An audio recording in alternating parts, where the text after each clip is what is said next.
Injury crash, 65 northbound at Rosa Parks Boulevard. Glen Cliff, a crash, 40 eastbound after Spence Lane. Berry Hill, a stalled vehicle on the left shoulder, 65 northbound right there at Armory Drive. I'm Ken Weaver.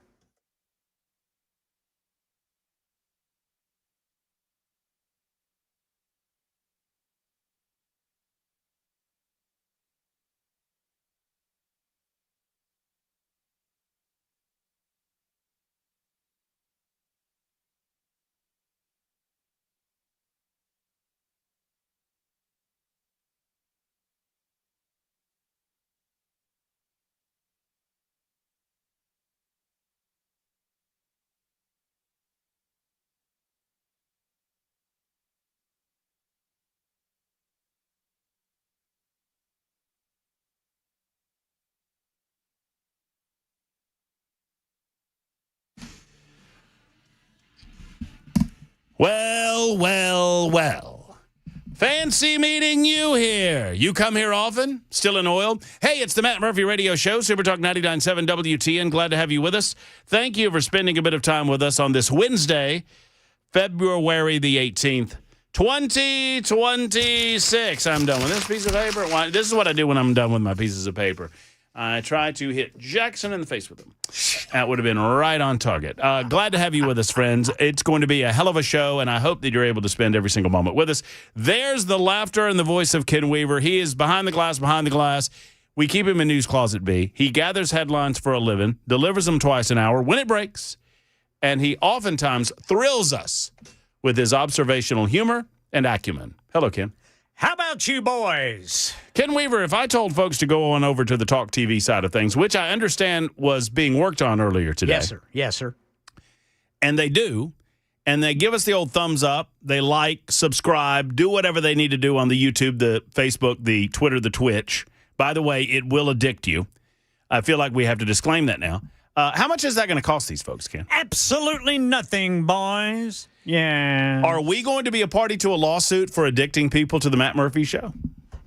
I'll cover the trial. There we go, baby. That's what I like to hear. Hey, can I get a little advance for the trial cover? Yeah, like, what do we need, Jackson? We need a couple Hunskies in advance if Ken's going to cover the trial, because we no doubt are going to be sued at some point for being addicted, because I think we are. We're going to be sued? Yeah, I think so. Oh, lovely. You will be party to it. Have you ever been sued, Jackson? No. Ken, you ever been sued? I have never been sued, Brother Murphy. I've been party to a lawsuit. Will Jay be our lawyer? No, well, maybe. He'll be your lawyer. No, he wasn't even my lawyer. So he was a lawyer in the case that I was a party to, but he wasn't even my attorney, because Cumulus paid for my attorney. He represented another party in the case, gratis, by the way, pro bono, and we won that case. Never went to trial. I was deposed for about 9 hours. Really? 9 hours? Yeah, over the course of 2 days. And it was being deposed is that's where Jay taught me the phrase, as I sit here today, I cannot recall, which is the perfect phrase. If you're ever being deposed and you're not really sure of the answer to a question, or you feel like somebody's trying to trap you, never answer a question you're not certain of the answer to. Don't lie to anybody. But if there's any question in your mind, you look at them in the face and you tell them the truth, which is, as I sit here today, I cannot recall.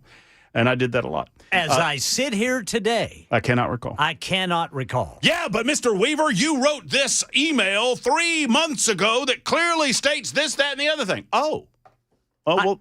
I do not recall. Well, you've reminded me of that. Up until that point, I did not recall. Thank you for reminding me. As I sit here today, I cannot recall. I do recall this. We've got lots to get into today on the show. We appreciate you. Yes, the program, I would hope, can be somewhat addictive. Don't say addicting, by the way. Don't say addicting. Don't be that person. Have you ever known that person that says addicting when they mean addictive? Addictive rather than addicting. Yeah, see, I don't like addicting.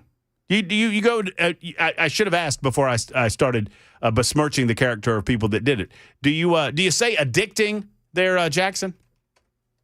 Like, I have that person is that's very addictive. That's very addicting. Addicting. No, it's addictive. No. Yes. No. Oh, stop it. Let's take a poll. Oh, you don't know how to do polls on YouTube. I genuinely think a poll might crash the stream. How's it doing over there, by the way? It looks solid. You're not lagging. Does it look good? It looks pretty good. Are we setting up? As good as you can look. Well, that's true. That's a fair. Jackson, that's a fair point. That's a fair point. Are you? Do I look tired today, everybody? I was being told yesterday I look tired. That's probably because I can't sleep at night. I sleep like a baby, Ken. Wake up every 30 minutes, crying. Yeah, every 30 minutes. And at one point, you need to be fed. Peeing on myself. Anyway, so we've got a lot to do, and you can watch on YouTube, Facebook, Twitter, Twitch, or Rumble. It's episode 980 of our visits together. Only 20 little days before we hit 1,000 episodes. It's less than 3 weeks. Thanks a lot, Jackson, for reminding people that I don't know how to do math. I used to know how to do math. I don't know how to do math. It's 4 anymore. weeks. Well, 5 days, sure. I mean, 4 weeks in total, but show days, it's less than 3 weeks. 20 days, 21 days and 3. Yeah. You got to take out the weekends. I guess Jackson's taking out the weekends for us. Okay. So. Exactly 4 weeks from today. Well, what will that be? Hold on a second then. How many days? As long as I don't, I'll tell you exactly the date. Might as well. As long as I don't miss a day. You know, Hand is sick, right? I guess. Is that the case? Brian Wilson in for Hand today, I think. Brian Wilson was in for Brother Hand, but I don't know if Brother Hand is sick. Well, Mandis told me yesterday to spray the studio down because Hand was sick. Oh. He told me that yesterday, and then Hand wasn't here today. So we're wishing the best for the Hand family. Absolutely. I hope everything's okay, A-OK over there. And thank you to Brian Wilson for subbing in. Man, it's always good to hear Brian's voice. Brian just celebrated a birthday, Ken. That's right. You wish him a happy birthday? I wished him a happy birthday. Not on the air today. I forgot to do that. But I did too. But happy birthday. Happy belated birthday, Brother Brian. I think it's on the, what was it, the 15th? I believe that's right. Day after Valentine's Day, celebrating a birthday. Well, all of you folks out there celebrating birthdays, happy birthday. Happy birthday to you. All right, so 1, 2, 3, that would be the 18th day of March. Is that right? Well, I guess that makes sense because we lose a couple of days at the end of February. So, yeah, that's right. And this isn't a leap year, I don't think. Nope. So exactly 1 month from today. 16, 17, 18, 19, 20. Yep. Get up and leave. We're almost out of this forsaken month. Why do you hate February so I much? hate January and February, Brother Jackson. I can't stand either one. Ken, it's 70 degrees outside. Let's not. Yeah, but it's coming again, dude. I'm telling you, it's going to kick us right in the you-know-what. See, I would think that Ken, I don't know what, Ken. I would think that Ken would like February because it's so short. Much like Mr. Fantastic himself. I was just going to let it lie. When have I ever let anything lie? That's good. That's good. That's Got to poke it. it's one of the less lovable. It's one of the less lovable qualities about you. You got to poke it. I bet you said that a lot when you were a kid. Oh, I love poking things with sticks. Let's just look at it. Let's just look at this, shall we? All right, let's do it. I am going to try to get an extended forecast here. Yeah, I'm ready to go. There's going to be a cold snap, Ken. You know it's going to hit us again. You know it's going to pop. I mean, there's no way. There's 0.0% chance that we don't get in the 20s at some point before spring. Saturday night, 31 degrees. There you go. And then only 46 on Sunday. So there it starts. There you go. Monday, only 42. Monday night, 23. And then Tuesday, back up to 51 with lots of sun. Mm-hmm. I just hope they finish my fence. Yeah, you got to get that fence fixed. I need enough Mrs. rain. Weasley and Munford need their. Well, they're almost done, man. And Philip and the team are doing a great job. Kudos to them. And I would say more, but you got to spend a little money with me. You know how that goes. But Philip, great job if you're listening. And once again, spend a little cash and I'll rep your company. But they've just got the back. So the entire back area is fenced up except for the aluminum on the metal fence on the front side. But the one gate on the back side of the property, the South 40, I call it, it's still open. And I'm certain Munson, we're letting him out without a leash. I mean, it's fine. Whatever. He doesn't go anywhere anyway. Munford. Yes, I said it correctly. And then, but Ms. Beasley, I'm fairly certain with the amount of squirrels and cats in the backyard, she would immediately go for that one open space. You got a cat?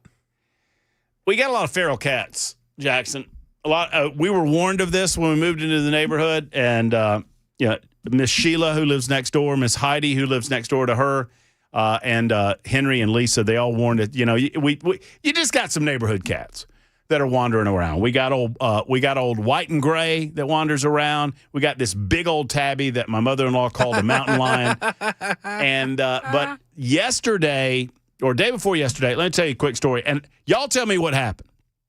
All right, so the fence guys are out. And these are seasoned fella, right? These are rough and tough. The lead on the fence crew, I mean, he's been around the block. He's a tough guy. You can tell. He's got leathery skin. He's smoking. I mean, he's and I love this guy. He's my kind of people, right? Few words, get it done. Let's make it happen. Let's go. He's telling these other young bucks what to do. You need to get out there and do that, and you need to get out here and do this. And he's ciphering and figuring, and we're having conversations. Well, night before last, this little adolescent, I would put it at a teenage year, cat, like a 19-year-old cat. They're not quite full grown, but they're not kittens anymore, that kind of thing. But this cat is fearless. My dogs are going crazy, and this cat walks right up to the door. It's like, hey, it's a glass door. Hey, what's going on? The cat's pawing at the door. Dogs are, and the cats say, hey, guys, y'all want to play? Fearless. Cute as a button, little orange cat. So, Eric, I walk into the house. This is coming in from work. And I say, have you seen that cat out there? And she goes, yeah, and she tells me the story. Yes. We were out there, came right up to me, seemed fearless, seemed very friendly. I think it's somebody's cat because I think it might be declawed. I haven't seen any claws, yada, yada, yada. We got to do something about it. I was like, we're going to do something about it. But rule number one is what, Jackson? We're not keeping the cat. Well, yes, we're not feeding it. Because if you feed it, then it's yours. You keep it. Don't feed the cat. What is happening 20 minutes? 20 minutes, and I was a part of it. I admit it. I was all in on it. What's happening 20 minutes after I said don't feed the cat? You fed the cat. Feeding the cat. So it's your cat now? No. I said, so I went out. The cat's like, help me. I'm a friendly cat. I just need a little loving. And what's going on, buddy? And, doing the little cat thing between your legs. And I go back in, and I was like, okay. We're keeping the cat. We're amending the don't feed the cat rule. And the new amendment to the don't feed the cat rule is... Don't let the cat in the house. Well, we can feed the cat, but if we feed it, we have to deal with it tomorrow. We got to figure out who needs to take this cat, what we need to do with the cat. Somebody needs to tell us how we can get this cat a permanent home. Because thankfully, there's really no question that we can keep the cat because he is allergic to cats anyway. So we agreed. And so here goes the tuna out with the cat, and the cat eats all the tuna. Next morning, cat gets another meal, breakfast, right? And what did the cat have for breakfast? Tuna again, I think. I think it was no variety. Well, we don't have cat food in the house, Dad. We don't have any cats. I mean, some eggs. Eggs. It had tuna for dinner. It's going to want something different. I don't think that there's one thing on the menu for the cat. It's tuna and water. And no that's milk? It. No milk. No, it's not my cat. Give the cat some milk. The cat is lucky to get water. Cat'll feed itself. Well, that's the thing, Ken. I think this cat might have been declawed. I'm not sure. Oh. But, you worry about whether or not a cat can fend for itself. They do need their tools. Yeah, they got to have their tools if they're going to be outside cats. Because I would consider an outdoor cat. They keep the mice down. They do indeed. Mm-hmm. So have you figured out what you're going to do with the cat? Well, here's the question that I have for you two fellas. So all right, so let's put the stories together now. So we got the cat situation. We feed the cat the next morning. This is yesterday morning. Well, my fence crew comes back, and they're working on it, and the cat is all in their business. I mean, the cat is just walking with them down the line, just helping them out, taking them tools and such. I mean, the cat is all in the business. Is the cat getting paid? So maybe at this point. So the head of the crew, the foreman of the crew, whose name I don't know, and I'm sorry that I don't know it, but I see him, grizzled old fella. I see him stop what he's doing. He's got like a power tool in his hand. He stops what he's doing. He bends down and he, gives the cat a little, one of those little, right on the back of his head, right behind his ears. Cat loves that. I was like, oh. And so I go out later on. He's got a question for me, and he came to the door, and I went out, and we were talking about a part of the fence that we had to work something out on. And I said, I saw you petting that cat. Oh, he picked him up, too. At one point, he picked him up and, rubbed him and put him back down.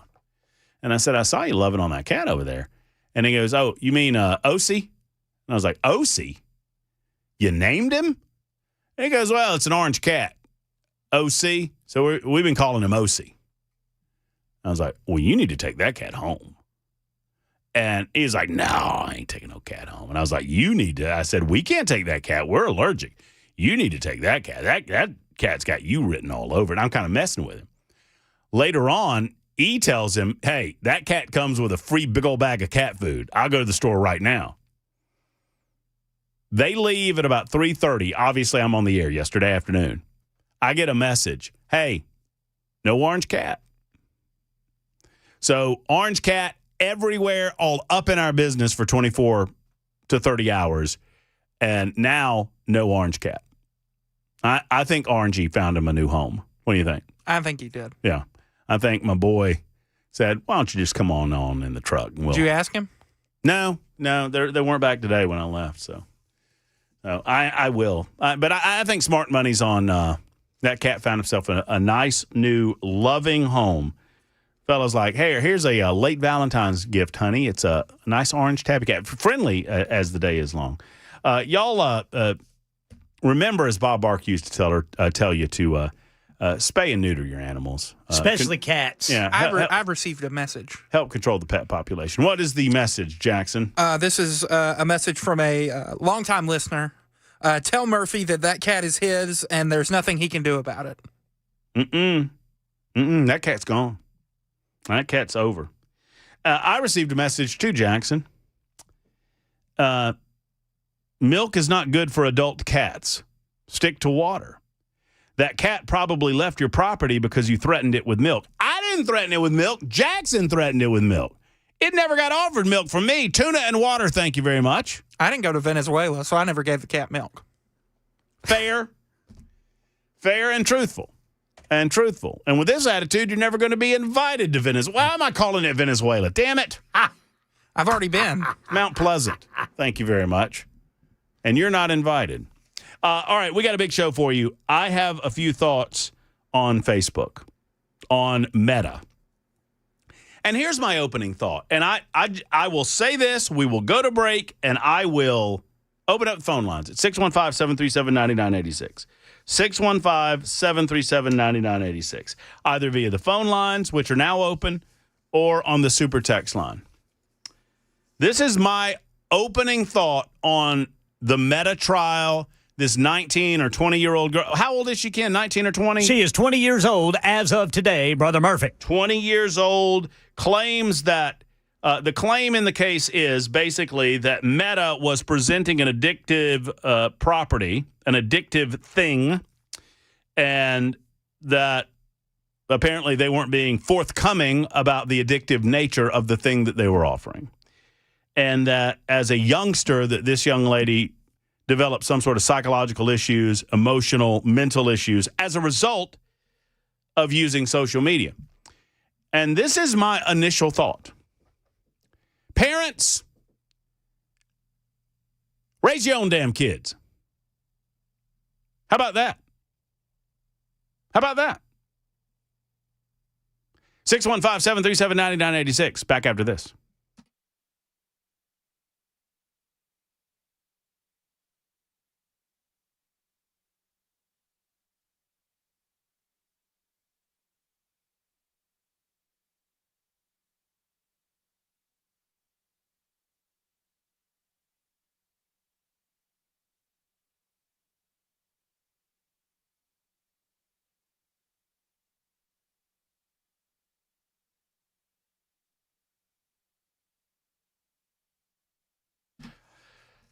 By now, friends, you've heard about our good friend Aaron Stokes and the tragedy that happened last week in Colorado Springs, and we want to thank you, each and every one of you, for the kindness and the consideration, not just as a Super Talk family, and obviously Aaron was a part of the Super Talk family with Fixing Cars with Aaron Stokes on the weekend, but Eurofix wants to say thank you for your kindness, for your tender words, for your thoughts and your prayers. And they want to assure you that even as their pain and their grief goes on, so does Eurofix. And Eurofix is going to continue in our community. Aaron would want it that way. He did want it that way. And the family is going to honor those wishes. So never you fear regarding Eurofix. You can go to myeurofix.com. That's myeurofix.com. You can also call at 844-EUROFIX, 844-EUROFIX. The legacy that Aaron left behind is going to carry on for many, many years to come, for generations to come, as a matter of fact, because he believed in treating you like family, and it's one of the reasons why we feel like we lost a member of our family. So we're reminded to hug our loved ones, to say a thought or a prayer for those that, like Aaron, have gone on. And remember Eurofix, myeurofix.com.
I'm Ken Weaver with your top stories. Got the full forecast and traffic in 5 minutes. Right now in Nashville, authorities say they arrested a 16-year-old East High School student after uncovering 2 guns they say he had stashed along a wooded stretch near the school's football stadium.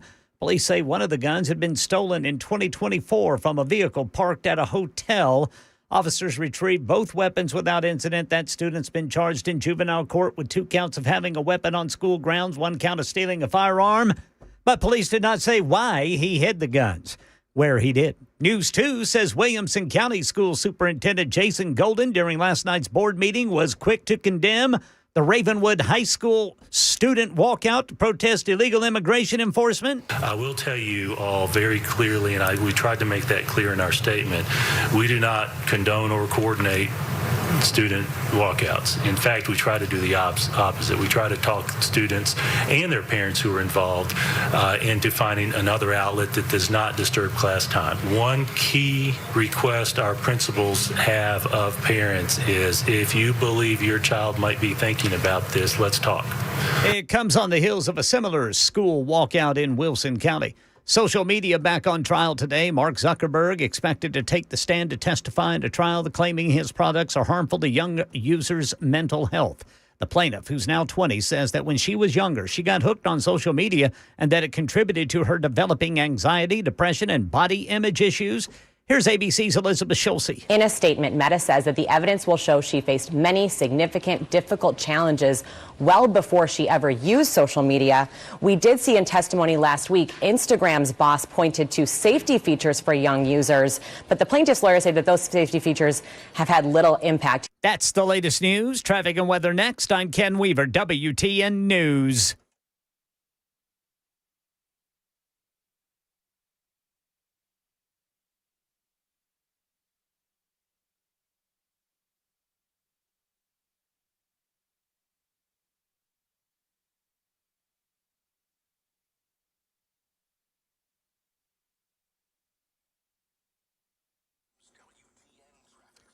Glencliff got a crash 40 eastbound after Spence Lane. Rural Hill, a crash. Stewart's Ferry Pike at Bell Road and Blackwood Drive. And in South Nashville, Murfreesboro Pike near Fessler's Lane.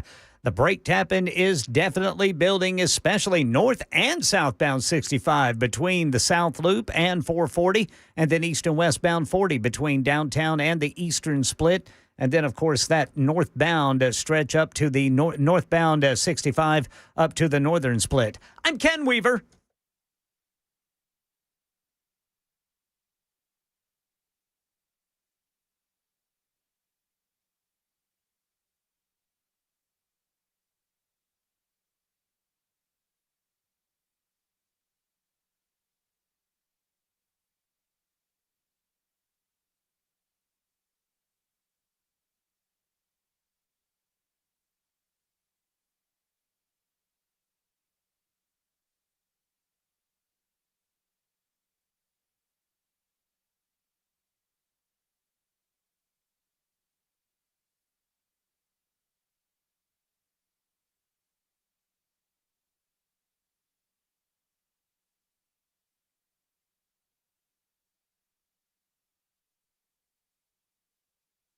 Hello, friends. It's Matt Murphy. Let's talk for a moment about the Tennessee Men's Clinic. 3 separate locations to serve you. Evan Bass wanted to make sure that there was a convenient location near you because Evan knows, and I've sat down with him and talked about this, Evan knows more than anybody that there are solutions available for men that did not exist 20 or 25 or 30 or 35 years ago. And those solutions involve getting a checkup with a qualified urologist from the Tennessee Men's Clinic.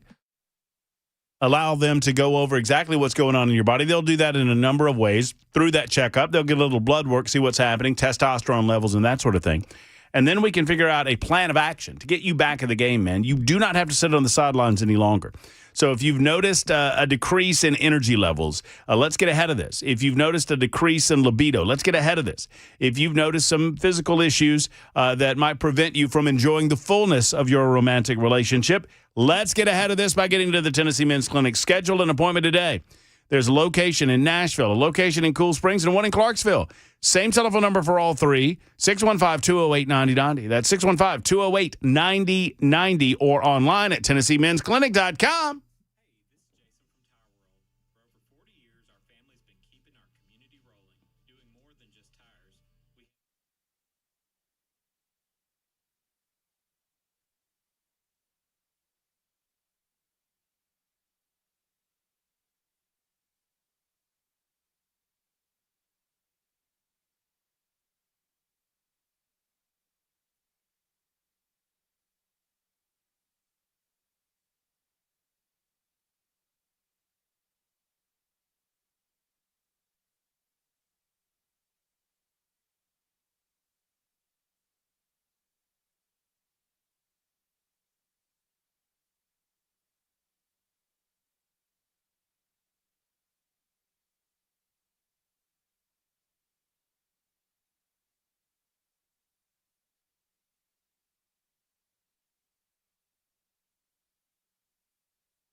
Super Talk 99.7 WTN, 37 after the hour. Ran long there in the first segment. My apologies.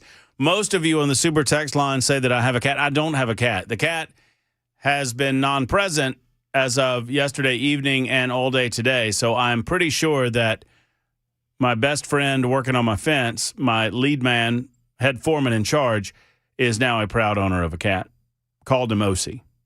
O.C. Pronounce it O.C. O.C. Orange cat. So am I being a hardliner on the meta issue?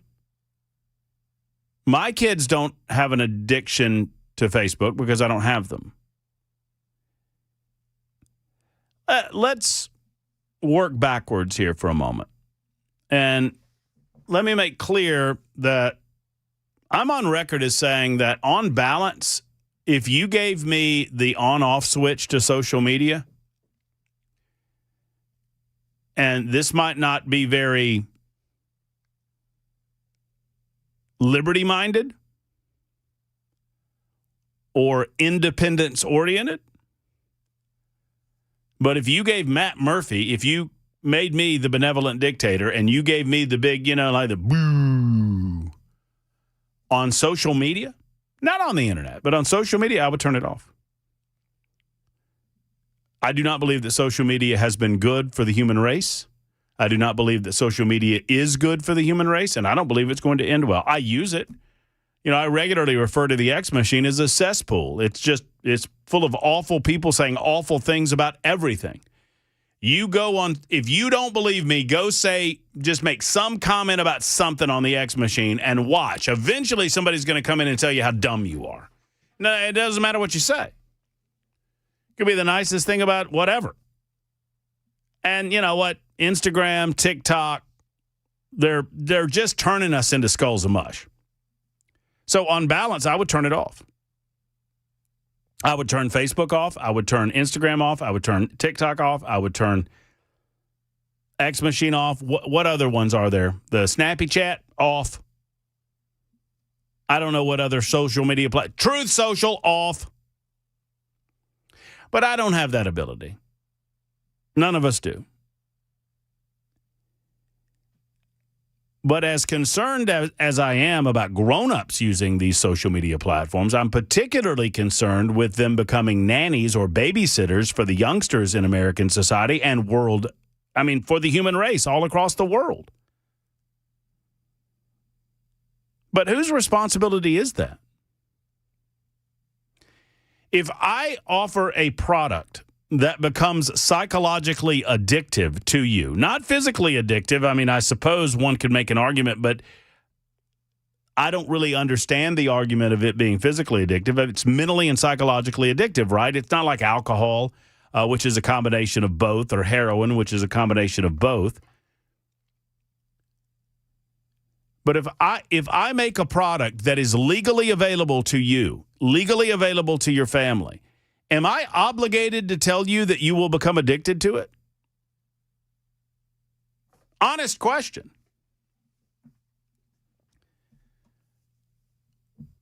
Does Coca-Cola tell you you will become addicted to it? Do energy drinks, caffeine-based substances, do they say, hey, by the way, watch out, because if you give this to your kids, they might become addicted to the sugar?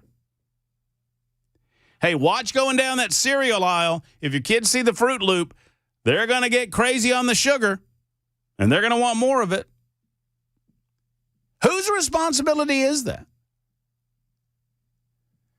Now, you can make the argument, and you would be, well within your right to make it, and I wouldn't deny it, that it is easy for me to say because I do not have children. I've got nieces, I've got nephews, I see the youngsters around. I've got Jackson, which kind of qualifies as a child. And we have to keep him off the social media from 3 to 7 on Super Talk 99.7 WTN. Otherwise, we lose it. Fair? Fair. Do you honestly believe that it's Mark? And if you are of the predisposition that Zuckerberg is the bad guy, and look, Zuckerberg makes no fans, makes no friends when he makes these public appearances because he seems like a robot. He is a very socially awkward human being anyway. He doesn't really present a good case. But if you're of the predisposition to agree with this young lady and to agree with the position that there's some form of obligation on the part of Facebook,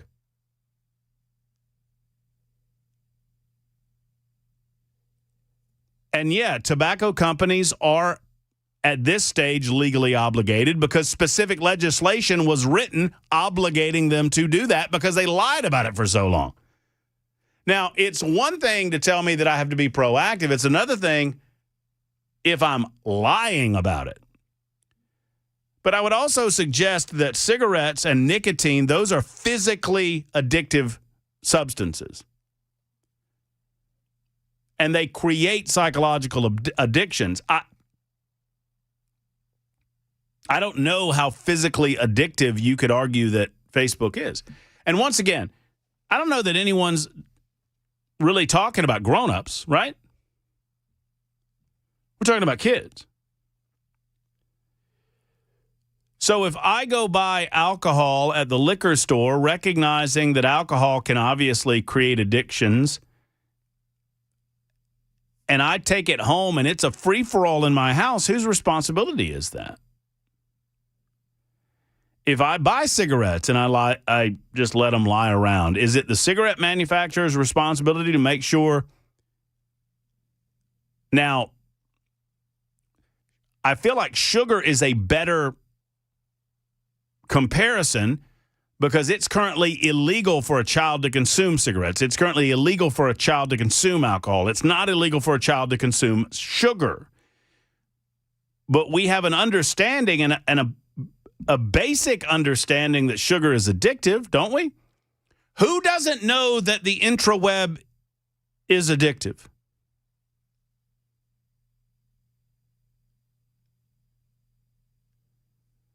$71.76. Oh no, they have put restrictions up, and they say that. What is the age now? It used to be 13 on Facebook. Is it still 13? Where anybody under the age of 13 can't use Facebook, supposedly? No idea. I don't either. But I've had one since I was like 10. Well, yeah, because parents use these things as babysitters. I mean, they do. So if I go to the casino and I lose everything at the casino and I go to the courts and I make an argument in the courts that I didn't recognize that roulette was addictive, I didn't know that bubble craps was addictive. I say bubble craps because I know that that's Young Jackson's game of choice.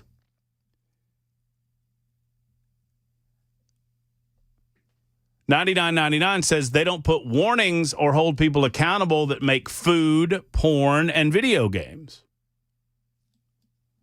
Well, once again, grown people are expected to use the brains that God gave them to make decisions within their own lives and to act responsibly with regard to substances like this that we know are addictive in their nature.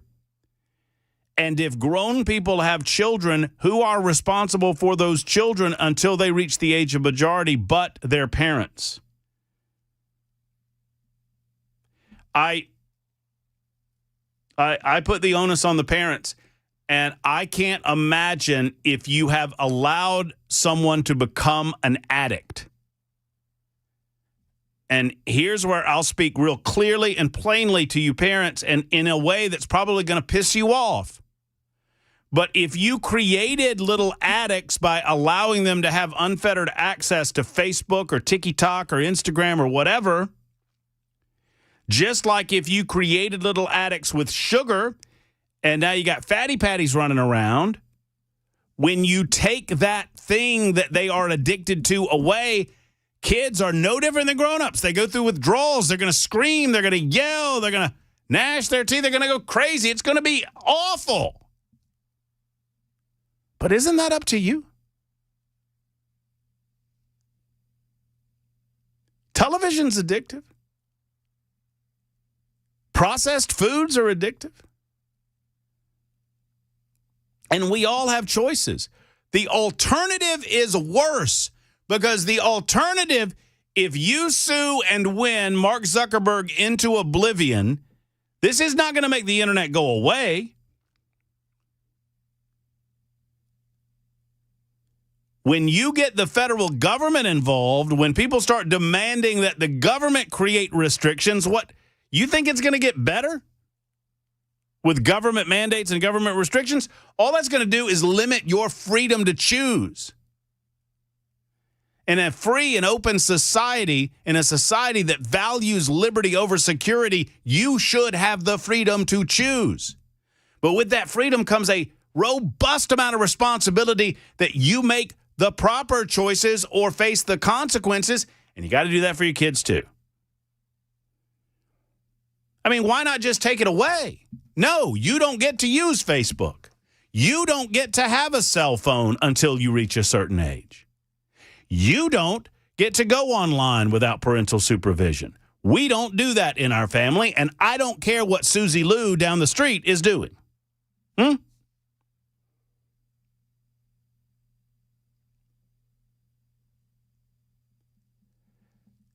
I'd love to hear what you think about it. Danny's first up. Hey, Danny, how are you? Hey, Matt, how you doing?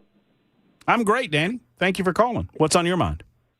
Well, you're not going to believe this, but I heard this woman. I was listening to it, and she actually testified that because of social media, her daughter was on this group chat and ended up getting raped.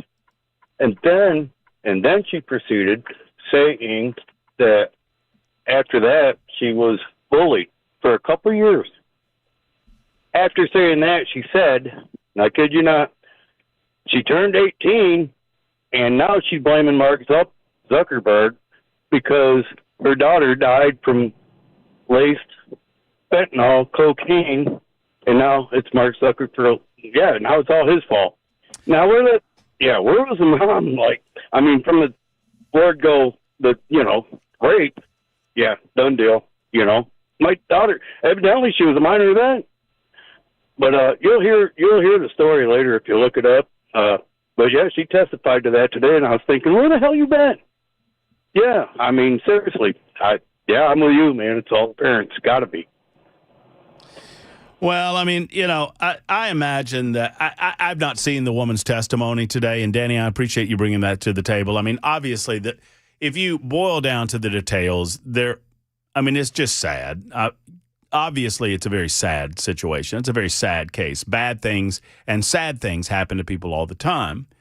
I can leave this studio here just at the dead end of Music Row, and I can go down DeMundbrian, and I can point to you probably 20 people before I hit Broadway that became addicted to certain things before they reached the age of 18. Things that were supposedly illegal to them or illegal altogether. Alcohol, cigarettes, drugs, etc. And that's very, very sad. But there is a level of personal responsibility, and for our children, there's a level of parental responsibility that I think we're omitting. Now, I'm not, and Danny's not. I'm not trying to be hard-hearted for this. I don't know the woman. I'm not trying to be nasty. But you are the first and foremost line of defense. You are the first, second, and last line of defense. Mark Zuckerberg's job is to sell advertising on Facebook and to benefit his shareholders through offering a product that people want to consume. I'm more curious, generally speaking, where you think the line in the sand is as to when I have to tell you that my product is going to get you hooked. If I sell soda pop, I want you to get hooked on my soda pop. If I open up a casino, I want you to really, really, really want to play those slot machines or those bubble craps. Is it those bubble craps or that bubble craps? Either way, Jackson's in. He'll be right there with you.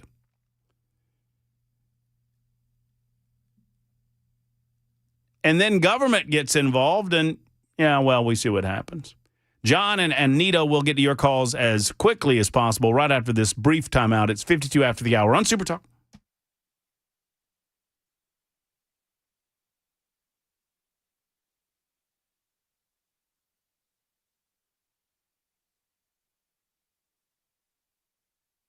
Hey, friends, it's Matt Murphy for Cover Nash. Shane Ring is my man when it comes to Cover Nash. Now, Shane understands that you might have been brainwashed into believing that you can't do anything about your health insurance this time of year because, well, open enrollment is closed, Matt, and now I'm just locked in. You're not locked in. Let Shane explain it all to you. Now, there are different things that you have to do to find yourself a path out of the situation you might be in. But if you're uninsured, if you're self-employed, or if you just are tired of paying too much, Cover Nash is your go-to shop. We want you to call Cover Nash, go online and check them out, or stop by and see Shane in person in Brentwood. Shane can help. He's your personal healthcare concierge. He can work the market of over 75 different programs and plans right here in the state of Tennessee and find the one that's right for you, that's right for your family, with no hidden fees, no back-end bills, just reliable protection that's real for you and your family. That's what they do at Cover Nash. They work for you. They don't work for the government. They don't work for the insurance companies. They work for you. Give them a call today at 615-465-0023. 615-465-0023 or online at covernash.com.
Metro Police arrested a 16-year-old who hid a couple of guns outside his school today.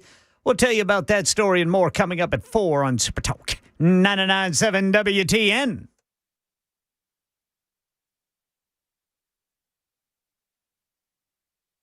Super Talk 99.7 WTN. Matt Murphy and the Matt Murphy Show. A few more moments talking Mark Zuckerberg and Facebook. Next hour should be a lot of fun.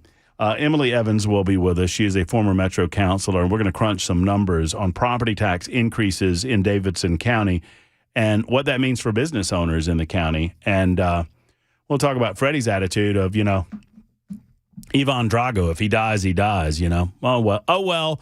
I got big money corporations that are willing to take over these mom and pop operations that have been in and around the city for so many years, and we won't worry about all of that. Anyway, more on that coming up in just a moment. Anita is next up on the issue of Meta. Hello, Anita. Hi there. I wanted to remind everybody what we went through with COVID and the censorship. Remember, if you disagreed with getting the injection, you disagreed with the mask, the doctors that disagreed with CDC's rules on COVID, you were shut down. Facebook censored you. And remember, the doctors were shut down. They weren't allowed to talk on any shows if they disagreed with the mainstream media. So we've already had a taste of censorship. And Britain's going through that now. They're arresting people and putting people in jail that post things on X or anything like that they disagree with. Yeah, when you give there's already, the business itself having controlling authority over what comes on their platform is one thing, right? Because it's their business. Correct. But when the government starts acting as the controlling authority on that, eventually you get China. Yeah. Didn't the White House have people in?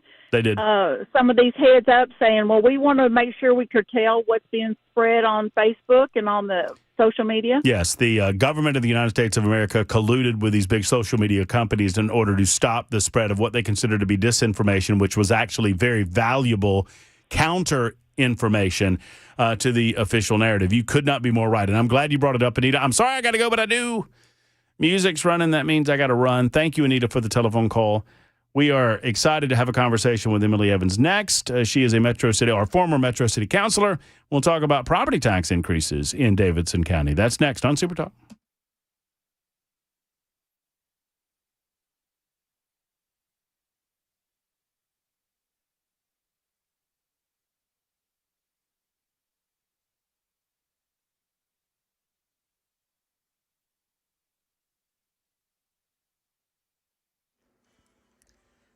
Four o'clock on the dot. I'm Ken Weaver with your top stories. Got the full forecast and traffic in 5 minutes. And right now in Nashville, a 16-year-old East High School student's in trouble. Metro Police say they arrested him today after authorities discovered he had hidden 2 firearms in a wooded area near the football stadium before class started. One of the guns had been reported stolen in 2024 following a vehicle break-in at a hotel on Glastonbury Road. Both weapons recovered by police. That teen now faces juvenile court charges for 2 counts of carrying a weapon on school property, 1 count of firearm theft. No word on why he was hiding the guns where he did. 8 skiers have been found dead, and 1 skier remains missing after a massive avalanche in Northern California. Shannon Moons, the Nevada County Sheriff. It's a very remote, rugged area on the north side of the highway there. It is not a groomed area or a ski resort area. This is a backcountry area, rugged terrain. 6 members of a group of 15 survived, and they're the ones who called for help. Of the 6, 1 was a Blackbird Mountain guide, and 5 survivors were clients on that tour. So that area is once again at risk for another avalanche, and that's not just a danger for the search and rescue teams. It's also a potential risk for reburying the bodies of the deceased. Meta CEO Mark Zuckerberg on the stand today, testifying in a landmark trial over whether his company deliberately targeted kids with social media design features. A 20-year-old plaintiff suing Meta, claiming the platform's designed to be addictive and, in turn, affects young people's mental health ABC News legal contributor Royal Oakes has more. When the CEO takes the stand, the case becomes personal. Jurors are evaluating his tone, credibility, and demeanor, and that could influence how they view the entire company. If he loses his cool or seems arrogant, that can translate to a big win for the plaintiff. Les Wexner told a House committee he was a victim of Jeffrey Epstein, not a partner in wrongdoing. The 88-year-old billionaire said Epstein carefully hid his criminal behavior while serving as Wexner's financial manager. Wexner testified once his wife uncovered financial irregularities, Epstein was cut off and forced to resign from their companies. He also denied allegations from an Epstein accuser, saying he's never cheated on his wife. Here in Middle Tennessee, Mount Juliet getting bigger, and to help reduce traffic congestion, Mayor James Manus announced a $24 million Federal Highway Administration grant today for projects including the Central Pike Interchange. Now, what that does is a Federal Highway Administration grant, and we have to be in construction by 2029 on the interchange for the grant. So we've got that obligated to the project. Combined with that for the state, we're really hoping to get that, and we got a coming soon 2031. So if we can get the construction off in 2029, we can get that thing completed by 2031. Yeah, southbound Mount Juliet Road project is 80% complete in pre-construction, and construction on the widening project on Old Lebanon Dirt Road and Golden Bear Gateway set to start this spring. That's the latest news. Traffic and weather next. I'm Ken Weaver, WTN News.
Downtown, much of it's just like a parking lot, especially if you're north and southbound 65 between the South Loop and 440 eastbound over to 24. Look for northbound North Loop up to the northern split, then east and westbound 40 between 65 and 40 is really, I should say in between the North Loop is really backed up as well. Can't see a reason other than just pure volume. I'm Ken Weaver.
Super Talk 99.7 WTN. Great conversation regarding Meta in the first hour. That would be that trial going on. We'll continue that conversation perhaps a little bit later on. Right now, we've got a guest in studio, very excited about this conversation.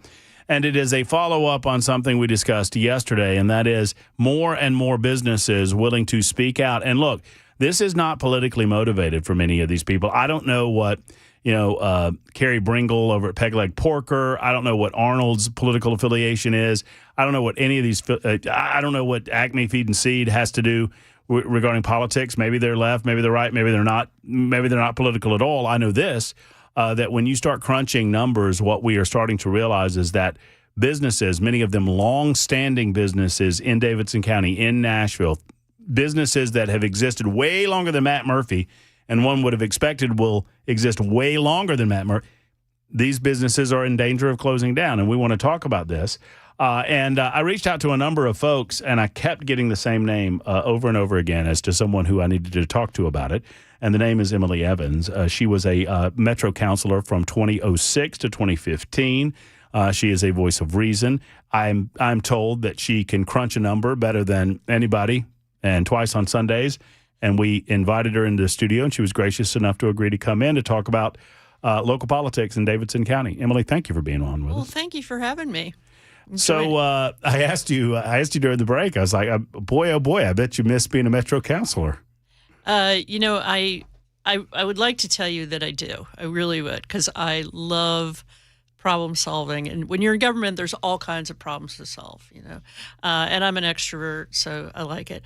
But, and this is true of American urban politics. It's not just Nashville, but it is missing an incredibly important ingredient, and that is, people who run for office that have a shared vision for the city, of a prosperous vision, a safe vision,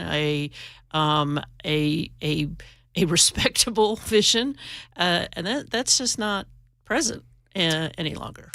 I feel like invariably, and I consider you among this number, that the good people that I know that have been in politics. It reminds me of that parable where the guy's walking down the street and he looks down an alleyway and there's a little kid who is hitting his head against the brick wall, and the guy runs over to the kid and grabs him and goes, "Little boy, what are you doing?" And he said, "I'm hitting my head against this brick wall." I said, "Why are you doing that?" He said, "Because it feels so good when I stop."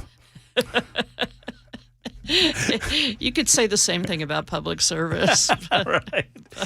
It's not that bad. I mean, if you are a number cruncher extraordinaire. Well, my background is municipal finance. That's how I got my start on Wall Street many years ago. So I feel like you probably saw this coming with property tax increases. This is the curse. This is the curse of knowing anything about municipal finance, and that is that it has decade-long tails. So if you do something in 2010, it may not show up till 2020. And if you have a pandemic, it might not show up until 2022 or 3. Mm-hmm. And that's exactly what happened. On top of some very poor decision-making during the 2020-24 period as well. But that it has a very, very long tail. And this is why it's so important to be vigilant about who you vote for. You may have strong feelings about immigration. I don't care. That is not within the jurisdiction of the metropolitan government of Nashville and Davidson County, so don't vote like it is, whatever your feelings are, one way or the other. And there's about 10 different issues I could point to where people vote on that instead of what's really important to them. Well, one of the things that they very much have something to do with would be the amount that business owners and residents are paying in property taxes. I got here in December of 2021. I had the great honor of having one in-person conversation with Mayor Cooper before he left. I invited him many times. The one time that we were able to score him was after they announced the finalization of the stadium deal. He was very excited about it. Yeah. But if I brought up Mayor Cooper in my early months as a host, learning the city, learning local politics, every time he brought up Mayor Cooper's name, someone brought up the property tax increases that happened under his watch. And they felt the sting of that. And some would they were big. But now we have seen a doubling down on them. Right. And, I hear what you're saying when it comes to the impact of these increases taking a little bit of time to come fully to fruition. Well, I would suggest that we're just seeing the total impact of the first round that happened 6 or so years ago. Is that about right? Yeah. It's cumulative. It's just like it's cumulative on top of other cumulative things like inflation. You don't. A person doesn't pay their property taxes and that's all they do. They also have to pay for the inflation in the broader economy if you're a business owner, okay? They have to pay the wage inflation as a result of that. They have to pay any increases in sales tax, for example, for the transit bill. These things stack up, okay? And they're cumulative. And so you feel the burden of that over time, and this is why people like me go, don't open Pandora's box, is because we know that, right? But people who don't have enough experience in finance don't necessarily see that. So that's what you're seeing is cumulative effects of all of those forces at work. We'll get into some of the mayor's comments in a moment, but some would suggest, and I just want to throw this out at you and see what you say about it. Well, before I do, let me ask you, what are your thoughts about the second round of property tax increases, what you see its impact to be on the city, and some of the comments that we're beginning to hear from business owners, and obviously we've heard from a lot of residents as well? The level of the property tax that was assessed and is going into effect right now, okay, people are getting their notices on their escrows and whatever, was egregiously high. Okay, and one of the reasons I'm saying that is because a lot of money flowed into Nashville and government across the country in that period 2021 and 2022 through federal action. And so got you the inflation. Free money from COVID. Free money from COVID, yeah, right? Yeah. And that money was one-time money.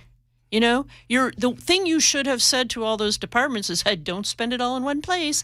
And instead, they're trying to keep that revenue, keep those budgets at the same level.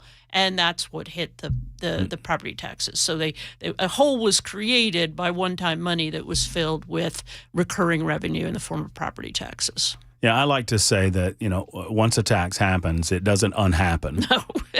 and once a budget gets set, I went through in Alabama when I was still in Montgomery years and years ago. We found out and we uncovered and exposed Secretary of State Nancy Worley, who would she had done this a number of years, where in August of the fiscal year, which ended at the end of September, she would have all of her department heads come in as Secretary of State, and she would say, okay, where you are in your capital expenditures, we need to spend all that money. Oh, yeah. Normal government. Right. Because if we don't spend all that money, then when they budget us next year, they might not give us more money. Right, yeah. And we've got to have that 3% increase. So, God forbid we go back to them and say, hey, we didn't spend all your money. Yeah. So they would buy cars and computer systems that nobody asked for, nobody needed, for the purpose of spending the money. And that's just the mentality of government. So it doesn't surprise me that if you have that infusion of money, well, now we've got to keep it at the same level in 2024 and 2025 and beyond. Yeah, that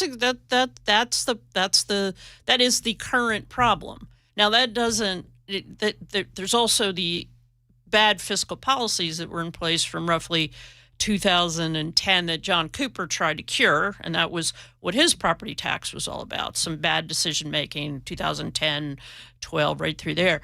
But then on top of that, you had, I think the COVID problem is a huge one for the mayor. And then you have inflation, just good old-fashioned inflation.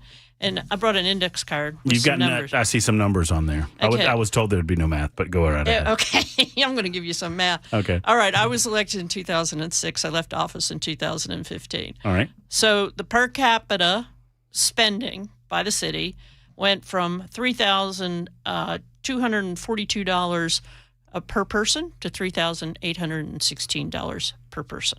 Okay. Okay. Okay. 1.5%. Okay. You know, and not bad, right? Right. Between 2016 and 2025, went from $3,787 per person to $6,354 per person. Now, if I inflation adjust that, in other words, I take that $3,787 and inflate it up, that would be $5,012. But so you still have a very significant increase in the per capita spending of the city. This is what the city spends in their budget per person in the city. It's how you normalize it, because when the budget grows, people, we got the city's growing. The city's growing. We have to spend more money because the city's growing. But they're spending more money per person. They're spending more money per person. Ask anybody if they feel like they're getting more money spent on them. They're not going to say well, yes. Are you getting the bang for that extra $2,000 per person? No. I mean, I would. Well, where's that money going, Emily? Education is the biggest line item. Oh, well, I mean, the Metro Nashville school system's doing great. It's not even that they're doing great. My argument to those guys is, you decided you didn't want to be in the educating business in 2020 through 2020, late 2021. You didn't want to. You weren't in the education business. You basically said, "We're not going to work, or Right. we're not going to go home." And so I'm kind of like, why are we keeping you in the education business? So education is the biggest line item, but it's really across the board. You've got this inflation. Normal, okay, I'll accept that. But then you have this premium that Nashville has assessed against its citizens for reasons that are completely unknown at this point. So, I mean, would you characterize, and we briefly spoke on this right before we came on air, that the current mayor, Freddie O'Connell, and Freddie comes on the show, he can defend himself. I try not to be personal, although it's difficult sometimes, but I feel like his legacy thus far taxes. Is taxes. I mean, right? I mean, how can it be anything other than taxes? That's it. That's the only thing you can really say about it. And there's going to in the middle of the most revolutionary period in innovation and mobility, he's building a bus system. Okay, so cars drive themselves now. Okay, well, we got is it Wago or whatever that just came into the town, which is Waymo, the self-driving vehicles. You got the tunnel, which I know is controversial because it's Elon Musk, but he's got a bus system. I'm sure people will jump on the bus. Yeah, I mean, this is how, and I said this during the transit referendum. This is the opinion the mayor and the vice mayor have of its fellow citizens, which is rather than use Waymo or whatever autonomous mobility, response may develop over time, we want you to stand in a frickin' ditch and wait for the bus that's coming when we tell it to. I've seen it, and I don't pretend that I've lived in as many cities as some, but in Birmingham, Alabama, Montgomery, Alabama, Atlanta, Georgia, Augusta, every city I've lived in, the leadership of the city seems to think that if they sell it properly, that they'll make people want to ride the bus. And I'm telling them, nobody wants to ride you ride the bus because you have to ride the bus. Well, what that sales tax referendum is, in addition to a very regressive tax, okay, on top of increases in property taxes, on top of inflation, national economic inflation, you've packed on a sales tax. It's mostly going to end up just being a slush fund for God knows what, because nobody wants to ride the bus. Because I don't think you're going to see increased ridership. Oh, you'll see some of these hubs develop over time in these specialty locations, and I'm certain that there will be some campaign funds passed around to make sure where those locations are. Emily Evans is with us. She's a former Metro councilor. We're going to get into the particulars of the property tax increases and how it is impacting businesses, and whether I've made this statement. I'll let you answer it after the break.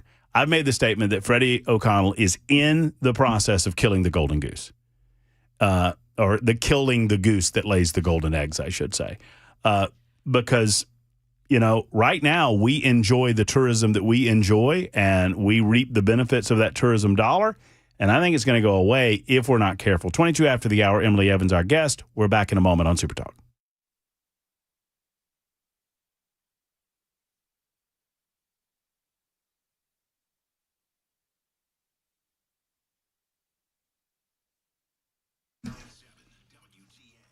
We live in a crazy, dangerous world, friends. Brink Fiddler and I talk about it all the time. It is not my job, nor his, to freak you out or to scare you about the world that we live in. But you see it every day on television.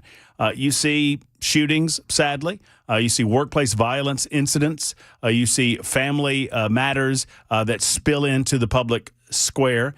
And what do you do about it? Are you prepared? Do you understand what you would do or how you would react if you're a business owner, a decision maker at a school or a church? Have you talked to your staff about these things? That's what Defense Systems is here for, to give you a sense of peace of mind and to give you a sense of exactly what to do in the unlikely event that something like this should happen to you, like an active shooter situation, a workplace violence situation. What would you do if, God forbid, something happened in your workplace and shots rang out? What, do you know? Security improvement consultation, emergency and intruder action plans, rapid response medical. Brink Fiddler and his team customize it all to your facility, your school, your church, your place of business, wherever it might be. And they do it in a way that is satisfactory to you and your folks. Reach out today at 615-236-6484 and schedule an appointment with Brink and his team. That's 236-6484 or online at defensesystems.com.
Metro Police arrested a high school student, they say, hid 2 guns in a wood line near his school's football field. We'll tell you about that story and more coming up at 4:30 on Super Talk 99.7 WTN. Super Talk 99.7 WTN. Emily Evans with us, former Metro counselor from 06 to 2015. Many of you would refer to those as the good old days. And maybe that's the case. You got me on over there, Jackson? Thank you. We got about 2 or 3 minutes before the news, and then we've got another full segment after that, and I would love to get some commentary rolling on the super text line. But when you hear business owners like Tom Morales or the owner of Arnold's or Peg Leg Porker, and these are establishments that took a shot on Nashville, took a shot in some areas. Like we had, and I always forget if his name's Kerry or Casey, but I think it's Kerry Bringle, with Peg Leg on. Mm-hmm. Yeah. And he's like, I went to the Gulch when there was nobody at the Gulch. Yeah. And there's nobody there. And when he talks about his property taxes going up over 10 years from $8,000 to $89,000 a year. Yeah. And the amount of money, and he does the math, the amount of money that he has to make extra per day in order just to cover that nut. And now you hear that places like Acme Feed and Seed, owned by Morales, who apparently saved Loveless Cafe and some of the iconic institutional locations in Nashville. He's a hero. And what is your thought about this? One of the problems with the mayor's office and the Metro Council is that they do not understand that property taxes are an input cost for a business, along with wages, along with the food that they buy and serve, the beer that they buy and serve. It's an input cost, and it goes into that input cost section. And then the price of whatever it is they're selling has to adjust accordingly.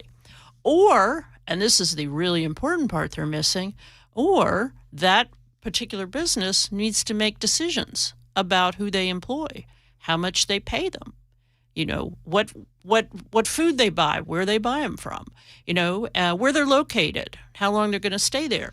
And I think most important is the question of wages and how what they can afford to pay for people. What can I automate away? What automation can I buy so this person doesn't have to stand at this waitress stand 4 hours, but can stand there 2 hours? You're really cutting into the livelihood of people when you raise taxes or you inflate your economy, if you want to use the national example. And this seems to be completely missing from every single conversation. My friends on the political left, I've long said this, that they have this concept that business owners go home and go through their gates, and their gates close behind them, and they drive their, Bentleys or Rolls Royces up to their mansions, and then they put on their. I'm envisioning Scrooge McDuck. They put on their little outfit and they swim in their pool of gold bullion. Right? They have this concept that these are just rich people that if they just come off their wallet and pay more and do more for their communities, and I've long said, and tell me if I'm wrong, Emily. You're the number cruncher. At the end of the day, businesses don't pay taxes. Consumers pay taxes. Yes, correct. That's true in every circumstance. So if you raise property taxes, we're talking mostly about businesses here, but if you raise property taxes, and the mayor of New York is finding this out right now, that's an input cost for a landlord. Yep. And he has to accommodate that. How is he going to accommodate it? He can't automate ownership of apartments. So what does he do? He raises the rent. Jack up on the rent. Yeah. And it's funny because Freddie ran on this, I want you to stay. I thought it was a stupid slogan because it didn't mean anything. I want you to stay. Of course we want you to stay. We're a very welcoming city. But has done everything possible to make people leave. Well, and that's a great place to pause, get into the news, because this statement that Fox 17 came out with is just as tone deaf as I've ever heard. 32 after the hour, Super Talk 99.7 WTN.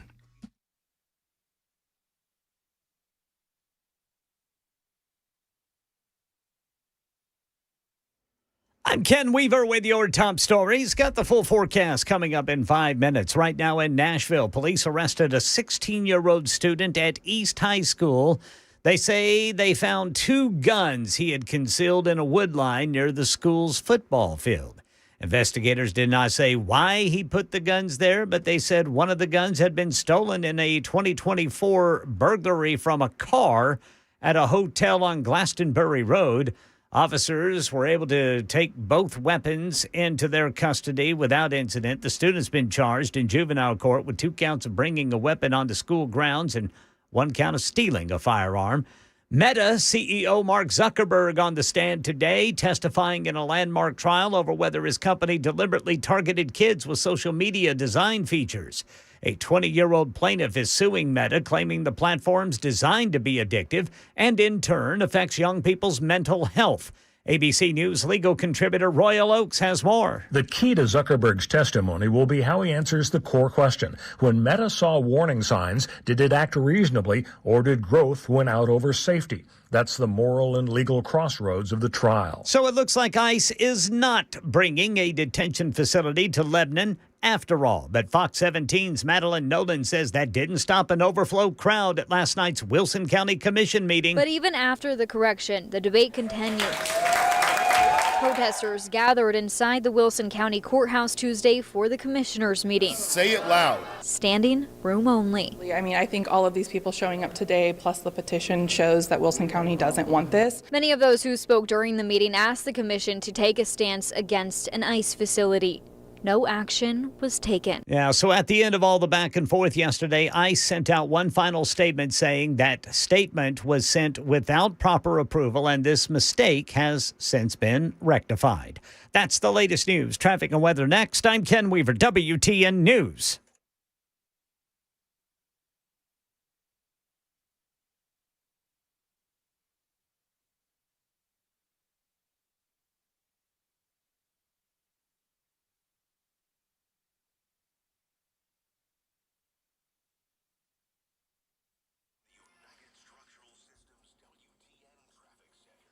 Paragon Mills looks like they're about to clean this crash up. Harding Place west of Nolensville Pike. In Glencliff, a wreck. 24 eastbound at Briley Parkway. Berry Hill, a crash. Right lane off-ramp blocked. 440 westbound to go to 65. Hermitage, a wreck. 40 eastbound at Old Hickory Boulevard. And then in Mount Juliet, a crash reported. 40 westbound past Beckwith Road. It is like stop and go, like a parking lot at times. North and southbound 65 between 440 and downtown. Same goes for eastbound South Loop to 65. I'm Ken Weaver.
Super Talk 99.7 WTN. For you longtime listeners, those of you that tune in, perhaps you're addicted.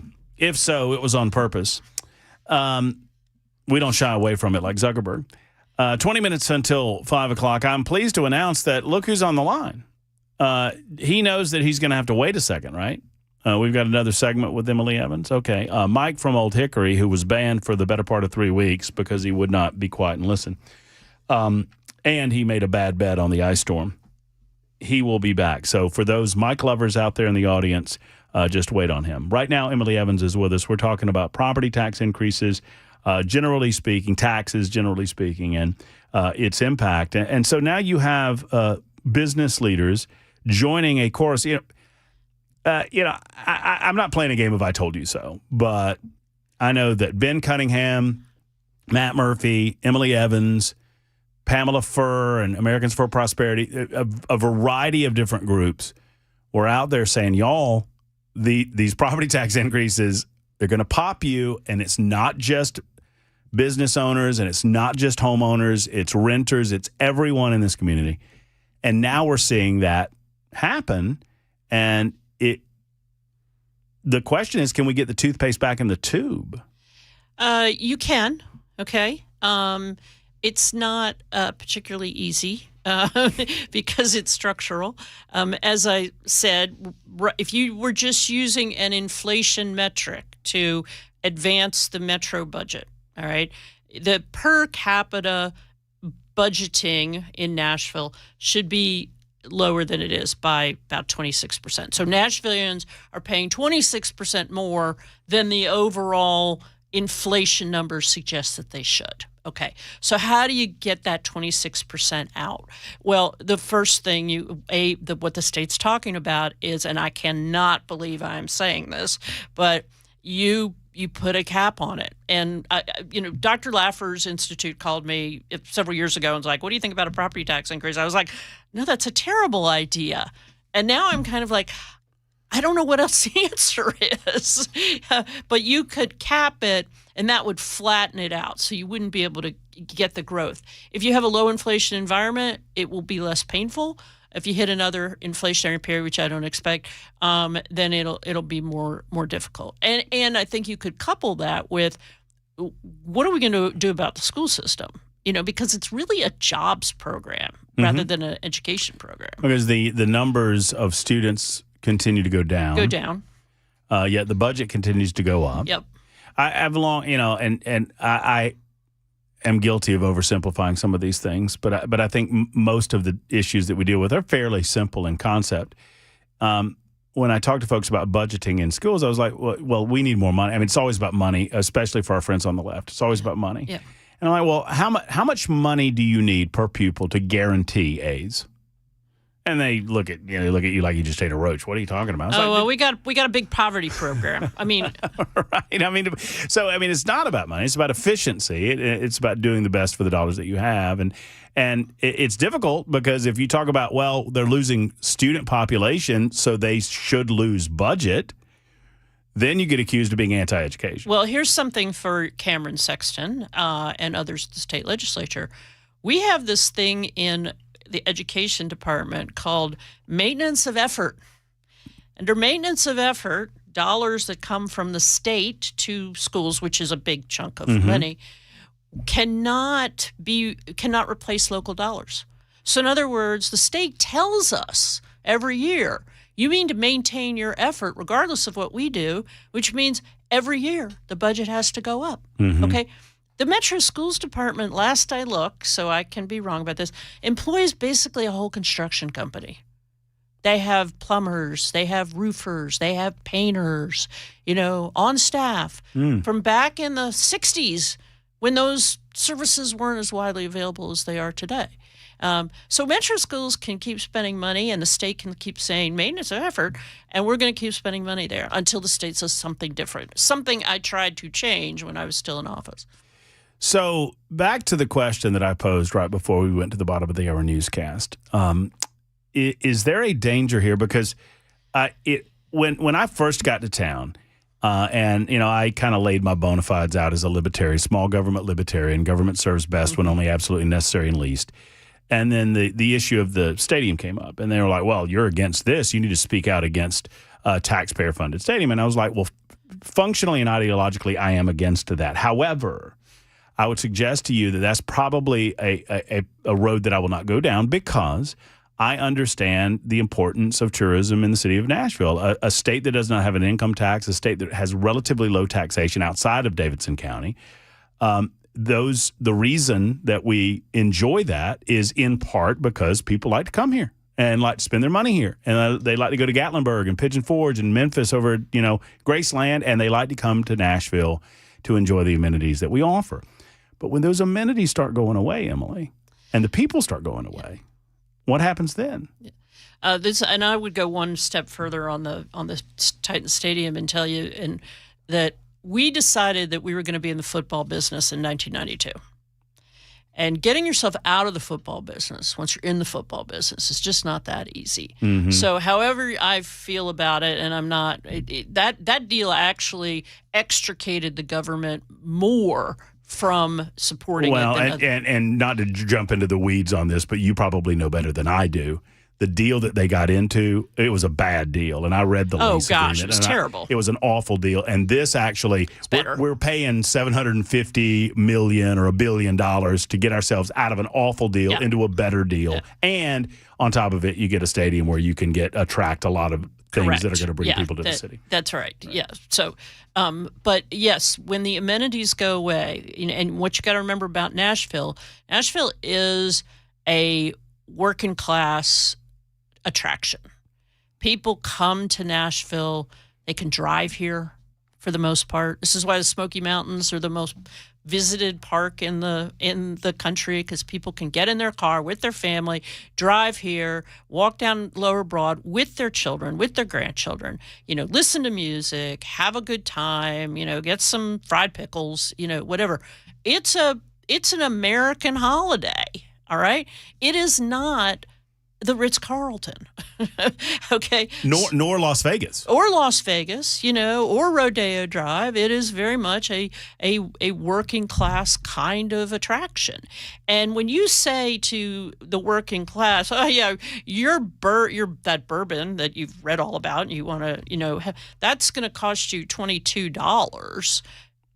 Because that's what the input costs tell me. It's gonna, you're killing the golden goose in more ways than one. Even before the property tax increases, I made the point, because I was driving in. I was living in Mount Juliet at the time. I live in Mount Pleasant. I changed to Mounts. I live in Mount Pleasant now. But and I'm driving in, and there's a big advertisement. I think it's for nudies, and it was like $6 beers every day. I remember that. Yeah. And I think something went wrong in the 21st century when they're advertising as a point of pride that they're selling a 12-ounce beer for $6. Yeah. Well, but that's not on the business necessarily. Yeah. That is, and Tom Morales made the point with Acme Feed and Seed that, when I have to sell a beer for $16, people blame me when I'm telling them it is not all on me as to why I have to put that price point on it. Right. Yeah. This is the missing, calculation. These are input costs, and are the margins on long necks pretty high? Yeah, sure they are. But it's a very risky business as well, and people fail. A lot of people fail at running bars. Is this a part of the business community's fault that they're overvaluing property in downtown Nashville? Because some of these outside companies are coming in and paying. It's a hot city. You have a lot of capital coming out of places like New York and California and Chicago. So this looks like a relative deal, right? When you come to Lower Broad. So that's a factor we don't have any real control over. But is it their fault? No, it's not. It's just the economics of the world in which we live in. Are they the beneficiaries, some of them, of it? Yeah, sure. So what can we, in the minute or two that we have left, Emily, what can we do about it, particularly those listening that live in Davidson County? I would say first, talk to your state reps, and even though the Davidson County delegation is Democrat, but send Cameron Sexton a note and let's have some hearings on this. Let's let people let people talk about what's going on here and how it's affecting people's lives. Let's put it in focus, because it's not just rich people. Okay, this is hitting everybody, and that's where that's, I think, the big missing piece of that. And then the second thing is, I would say, and it pains me to say this, which is, hey, maybe we should put some guardrails around how Metro is allowed to generate revenue, and maybe that attracts a better mayor, next year. And do you believe that when people like Tom Morales say what they've said, the mayor responded in the way that he did, which just came off as awful? But I mean, is this a serious? Is this a reality that we're about to face? It's my understanding that Morales has been such a wonderful benefit to the community, and he's saying, I'm going to have to close my doors if something doesn't change. Yeah, and he's not alone, and you couple that with the fact that the people that are showing up at those doors have, suffered under low wage growth and high inflation for the last, 5 or 6 years, and they're strapped too, and it's just a bad situation. And plus, you've got some demographic shifts going on that need to be accommodated. The mayor's comments were heartless, to say the least, but also just so poorly informed about how a business operates. Emily, you're just a wealth of knowledge. The hour has flown by. I appreciate the information. I appreciate your love of the city. And let's do this again very soon. We'll do. It's been a lot of fun. There's Emily Evans with the Metro Council. And yes, Tim, I hear you out there. I corrected myself. Tim's like, I'm nitpicking. It's not a golden goose. It's the goose that lays the golden egg. I know that. I corrected myself. I'm trying to get my Aesop's fables right. And I probably said Aesop wrong too. It's Aesop, I think. I'm not really sure. It's 52 after the. Is it Aesop? Thank you. Emily says it's Aesop. So 52 after the hour on Super Talk.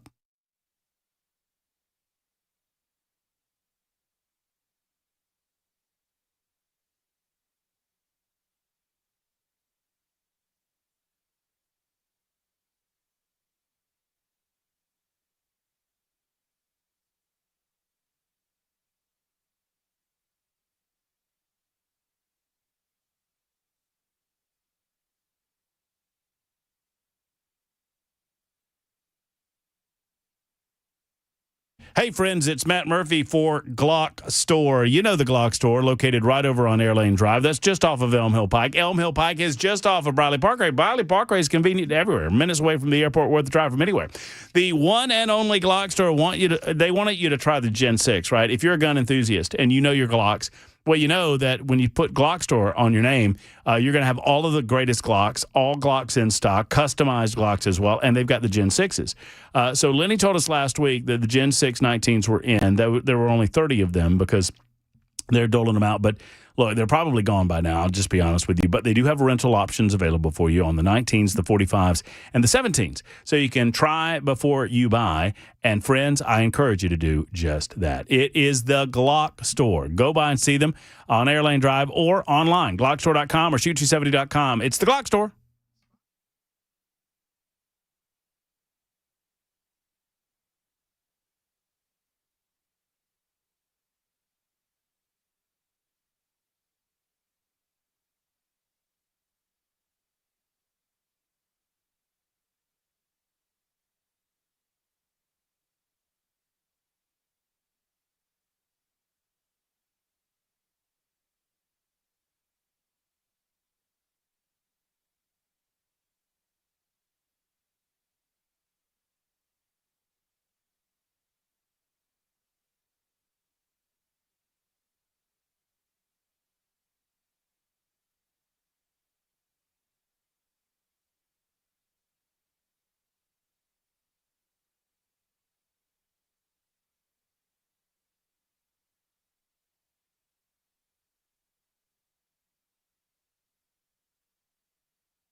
Metro Police say they arrested a high school student who hid 2 guns near the football field where he goes to school. We'll tell you how that came about at 5 on Super Talk 99.7 WTN.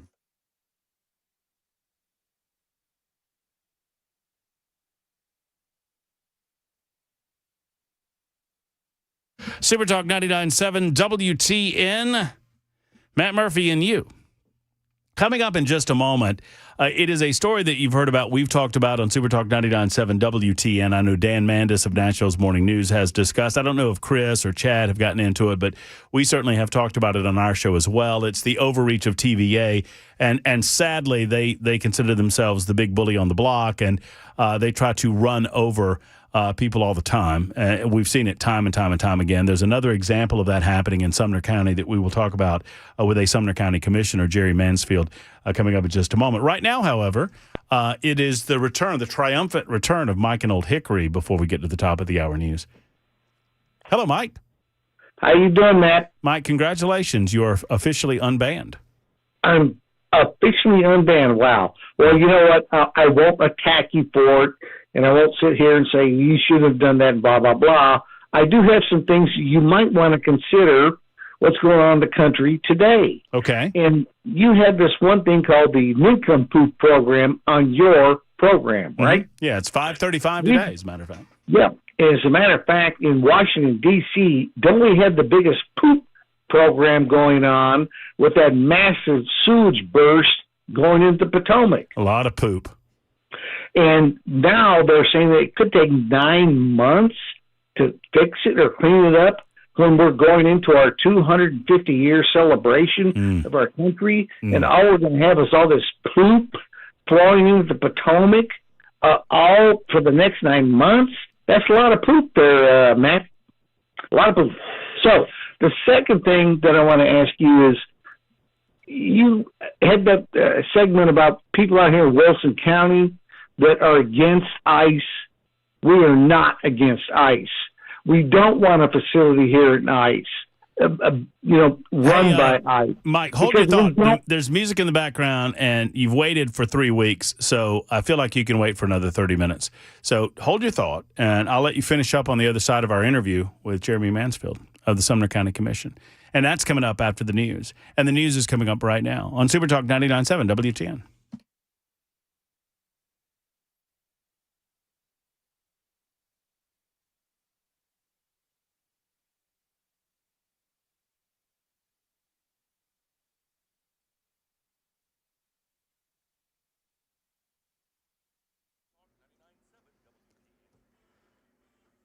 Five o'clock on the dot. I'm Ken Weaver with your top stories. Got the full forecast and traffic in 5 minutes. And right now in Nashville, a 16-year-old student at East High School is in trouble. Taken into custody today after Metro Police say they found 2 guns the teen had hidden in a wooded area by the football stadium before classes started.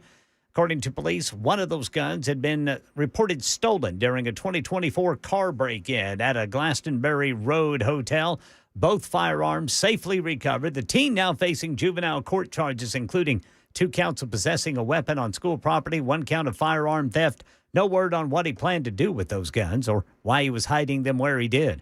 Meta CEO Mark Zuckerberg on the stand today, testifying in a landmark trial over whether his company deliberately targeted kids with social media's design features. A 20-year-old plaintiff is suing Meta, claiming the platform's designed to be addictive and, in turn, affects young people's mental health. ABC News legal contributor Royal Oakes has more. Zuckerberg's mantra is likely to be that teenage mental health is incredibly complex and that Meta provided parents with multiple tools to protect the kids. They'll argue you can't draw a straight line from scrolling to harm. Billionaire Les Wexner pushing back against allegations linking him to Jeffrey Epstein. During testimony before Congress today, Wexner said he was duped by Epstein, who he says stole millions from him and misled him for years. Wexler says their relationship ended in 2007 after the first criminal case against Epstein emerged. Wexner stressed he was never involved in Epstein's crimes and called accusations against him absolutely false. Here in Middle Tennessee, it looks like ICE will not bring a detention facility to Lebanon after all. We have no confirmation that any buildings have been purchased here in our county. So why does everyone think this facility is coming? Well, here's what happened. We reached out to ICE when we started hearing about these rumors. The first time we asked about it on Monday, an ICE spokesperson told us they wouldn't confirm office locations for the safety of their employees. But then Tuesday morning, another ICE spokesperson confirmed that ICE had in fact bought a facility in Lebanon, Tennessee. That's WSMV4's Braden Ross. At the end of all the back and forth yesterday, ICE sent out one final statement saying the previous statement was sent without proper approval, and this mistake has since been rectified. Meanwhile, Metro Council's delayed a resolution that urges the Nashville Electric Service Board to fire CEO Teresa Broyles-Haplin. The measure stems from criticism over NES's response to the ice storm, which left more than 230,000 people without power. Fox 17 says the resolution was introduced by council members Courtney Johnston and Emily Benedict. This is Johnston. My voice is a reflection of the people that I represent, and they want accountability. Metro Council member Robert Nash does not agree with the removal resolution for now. I don't know that they could have planned any better, not really knowing how much damage this storm was going to be here. An internal audit warned the utility was vulnerable due to a lack of tree trimming. Council members say they want more time before taking further action on this resolution, so could be a vote in a month from last night's meeting. That's the latest news. Traffic and weather next. I'm Ken Weaver, WTN News.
Berry Hill got a crash. The right lane of the off-ramp is blocked there, 440 to 65. In Lebanon, got a crash, 40 eastbound before Gallatin. That's exit 232. That's the Gallatin exit 232.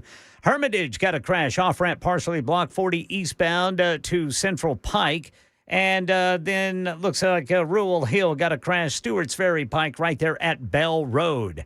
It is a parking lot north and southbound 65 between the South Loop and 440. Same goes for eastbound 440 to Nolensville Pike, and then eastbound 24 from 440, eastbound South Loop over to 65. And then the eastbound East Loop is a parking lot. I'm Ken Weaver.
All right, Super Talk 99.7 WTN. I should have warned you that we had a couple of very intense local stories that we were covering today. And both of our guests that are covering the stories along with us are in studio. Excuse me. Emily Evans was with us last hour. She's a former Metro councilor and just a number cruncher and can crunch property tax information with the best of them, and a very valuable information and a very valuable interview, and I appreciate her. Secondarily, and I've been accused of calling him Jerry. Maybe I'm just mangling Jeremy. I'm not trying to call him the wrong name because I've known him for some time. He is a Sumner County Commissioner. He is Jeremy Mansfield, and he joins us in studio to talk about an issue going on in Sumner County. And he decided to stop by in studio, and I'm glad you did. What's going on, brother? Hey, Matt. Appreciate you having me in, man. Of course. We're fighting the devil in the TVA, as John Rich likes to say. That was a great song. It is a great song. So I think many of our listeners have heard about this story. We've seen it time and again. I've heard a lot of these stories over the 4 years, not necessarily about TVA necessarily, but about eminent domain and generational family farms, being attacked by, growth, just unchecked, unmanaged growth. And it feels like that's kind of what's happening again in Sumner County. Give us kind of the 50,000-foot view of what's going on. Yeah, this is a 1787 revolutionary land grant farm. Joseph Wallace was their ancestor, actually descended from William Wallace from Braveheart fame. Yeah. They can trace their lineage back that far. And so what this is, it's literally 8 generations of continuous farming. John and his wife, Caitlin Gregory, they're raising the 9th generation, but they're farming it currently. Their father, Robert Frost. I saw the video. Gregory, Frosty Gregory, he's the 7th generation. And there's also what's called a Tennessee Century Farm. They registered as a bicentennial farm back in the day in the 70s. And this is not vacant land. It's not speculative. It's farmland. It's cattle farming operation. And they also have roughly 300 kids a year that they do through homeschooling enrichment programs that they service them, and a lot of activity, hands-on, kids in the dirt, learning about agriculture and nature and those types of things. So that's kind of what they're doing with this farm, and continually. How big of a farm is it? Do you know? Theirs is about, I think, 160, almost 70 acres. And they sell beef in the community. Right. I know. I think Riley, our mutual friend Riley Gaines, said Riley, she bought some beef from them. It's a co-op, and she didn't live too far from them, so they're in Gallatin. So yeah, absolutely. All right, so this family, they're doing their thing. They're farming. They're living the dream. That's the American dream, right? Is to continue the legacy that your forefathers brought to you. And what's going on with them right now? Well, basically, TVA is trying to put, the short story is these high voltage transmission lines, high powered for growth that's occurring in Gallatin. What they've proposed is 10 high voltage transmission structures with what's called these 16 anchor poles, which are as those transmission poles are on the property, and as they turn, they have to have these anchor points to be able to obviously keep them from falling over with these massive concrete foundations and those guy wire systems.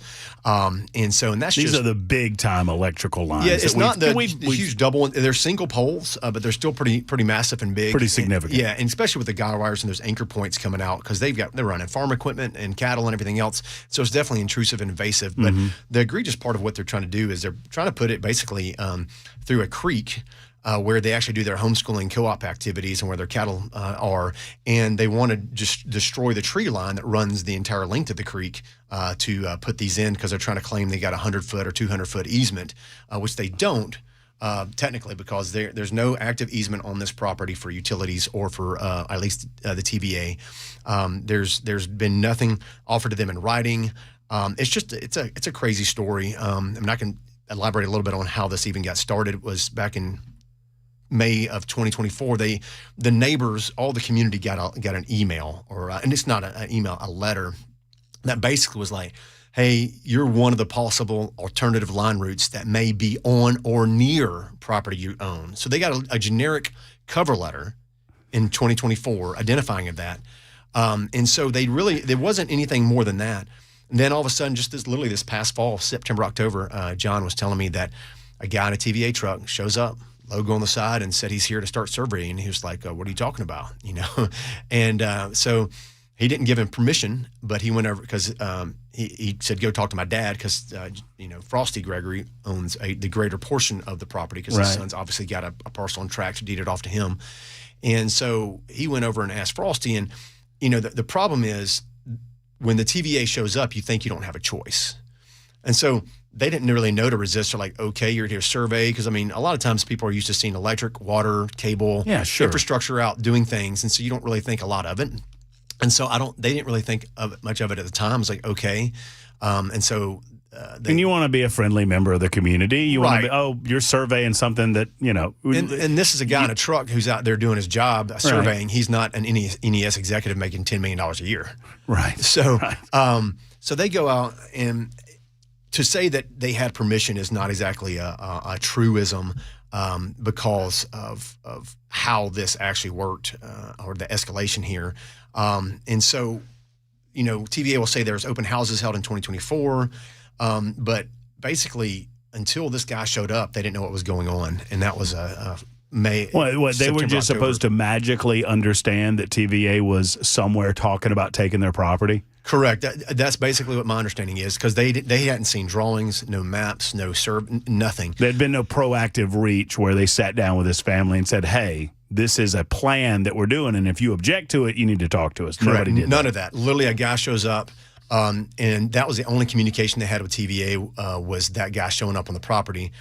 And then I think they started seeing somebody came out and put a stake, and they're like, well, what's this? What's going on? This was in January, February, just here recently, a couple weeks ago. And so they tried calling TVA and tried to contact them and found a contact. And and that's just through text. And I have the phone screen grabs of their phone log and just one text. And the guy was like, wanted them to prove that they had like agricultural stuff happening and prove that they had like homeschooling co-op stuff and these nature program stuff happening on their land. And so they sent like in a text kind of, here's what we've been doing. And that was in February, just the beginning of this month. And so there wasn't really a lot of contact. And so TVA kind of claims, I think, to the news, like they weren't aware that this stuff was happening. And that really doesn't square with what was communicated, because the first time they actually talked to somebody, I'll say with authority, was when an engineer contacted them. And then they kind of shared, I think that was late December, early January. And they're like, hey, but this is what's happening here on this land. It's like, well, you didn't tell us for the past 2 years kind of before. It's like, well, we didn't know what you were doing because you never talked to us. You just showed up. Well, so this is so classic TV. I mean, sadly, it's classic TVA and it's classic government, right? Right. They don't tell these landowners what they're doing. They don't give them an opportunity to have a communication. When you find out what TVA's been doing all along behind your back, TVA then points the finger at you and goes, well, you haven't told us anything. Well, how was I supposed to tell you anything? I didn't know what you were doing. I didn't know. You're just coming over here thinking that you can just take over without any communication, without any sit down, without any level of conversation with the landowner. And that's exactly what's happened here. And I've had, since this story's kind of broke, I've had several of the adjoining property owners reach out to me, kind of like, hey, don't forget about us. Can you help? So I'm trying to help them as well and do the same thing. But they literally were told by TVA, you don't have a choice. Like, we're coming. And so that's what their testimony is to me, that they were told that you can't stop us. And so, which is even more egregious, because, and so it's a part of this routing for this transmission lines and their routes they have. So TVA has to drop more lines, and they are, to bottom line this, no pun intended, they are claiming eminent domain over this property. Or that is their plan? We don't know. They haven't. There's been no lawsuits filed. There's been no court documents. There's been nothing in writing. There's literally been nothing happening. And so, and that's the frustrating part. And I know TVA, I think, is even trying to back channel this to even get around John Rich and not even have to deal with him. And I know John getting involved has been helpful. He's helped me communicate with the family and work with them in getting to the senior VP of TVA, which is Laura Campbell. And they did reach out to her. We sent a official cease and desist, do not consent letters via certified mail, as well as an email to her. And then that was on Saturday. And then I think on Monday, John got an email from the president and CEO of TVA, Mr. Dan Mull, Don Mull, I think is his name. Yeah. And basically it was just a bunch of corporate speak, and that just doesn't really go well with John Rich, honestly. Or Jeremy or Matt. No, exactly. I mean, it's just ridiculous. 100%. So John, I mean, and it was a couple of conversations back and forth with Don, and John's like, okay, it's like, well, I'm going to have to do what I got to do, basically. And so now he put it out there on X, that he's going to start scheduling some interviews with Fox News, I think, and getting a little bit more awareness. And I reached out and talked with John over the weekend and asked him to come on the show to talk to us about it because I saw your post, I guess, through John. And I was like, well, right. We talked to John regularly with the Cheatham County deal, with TVA up there in Cheatham County, and I thought what a good resource. And just to give you all a little backstory, and I don't think John would mind me relating this, I said, John, come on, let's blow this thing up. And he goes, hold on. And he said, I think that I have a channel here where I can have conversations. It is not in his, field of vision to blow things up unnecessarily. He wants to work it out where it works for TVA so they can get electricity to where people need electricity, and it works for this family so they don't go across their property. But the sad thing is they're bullies. Jeremy? They are. When you see what they did in Cheatham County, where they have their own police force. They already have the bulldozers, 140 lawsuits. They're showing up with their TVA SWAT, essentially. They are bullies, and it's definitely put a burr in John's saddle on that aspect. Good. But John's been fantastic, kind of guiding me in this process, helping the family and telling me, steps to take and what we need to do officially. But this past week, a lot of your viewing audience might not realize he was appointed to a special, task force as a citizen advocate with the USDA, with a lawfare task force they have that is specifically to protect landowners and ranchers from these politically typed land grabs or coercive tactics. No, he's been designated to be a point guy to do this sort of thing. But as he told me, it's like now in Cheatham County, it was just me. Now I've got a team. He's got the USDA. He's got the DOJ. He's got a team of lawyers behind him. And he's got Trump behind him. And so this is definitely near and dear to a lot of people's hearts. So, he's confident we're going to get this done. But TVA's, they're not backing off. And the president of TVA, he is not acquiescing or even really. He's just giving John corporate speak and kind of dancing around it politically. So the argument is that they have to do this to get electricity to new development. Is that I'm just trying to understand where they're coming from. Now, forget the way that they do it. The why is they have to get electricity to development. Now, it's a completely different conversation, and you and I have talked before, Jeremy, about the unchecked levels of development that go on in our Middle Tennessee area. But that's the basic premise is they've got to get electrical. It is in their letter from May 2nd to 2024. They say this is to supply the area's growing demand for power. The Gallatin Department of Electricity is planning to build this substation. And this is the project will provide power for a growing load and increase power reliability. And so this is strictly for a mega development that is south of this property where the substation needs to be going to. That was approved to the detriment of the citizens. The egregious part is the city of Gallatin. The city of Gallatin did this, and the citizens have just been beaten on the podium saying, don't approve this, don't approve these things. And they keep doing it over and over again. When you look at the financials of these politicians, they're backed by developers and real estate agents. Yeah. And so you follow the money. But this one's egregious because these farmers like the Gregorys and their neighbors, they're in the county. But the city has basically annexed right up until their property line, and they have no say-so in what happens in the city. So it's like taxation without representation. Well, it reminds me a little bit of NES, but it's one thing for the city to it's one thing for the city to ruin their city.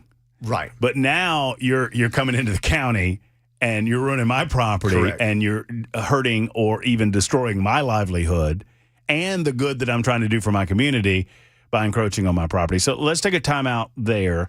We'll come back with Jeremy Mansfield and find out what we can do about it and what are next steps and what the family's prepared to do. And if there is a legitimate need for electricity, eminent domain's there for a reason. I understand that it should only be used, in my world, it should only be used when it is for the better good of any given community. It is absolutely 100% necessary, and there are no other options.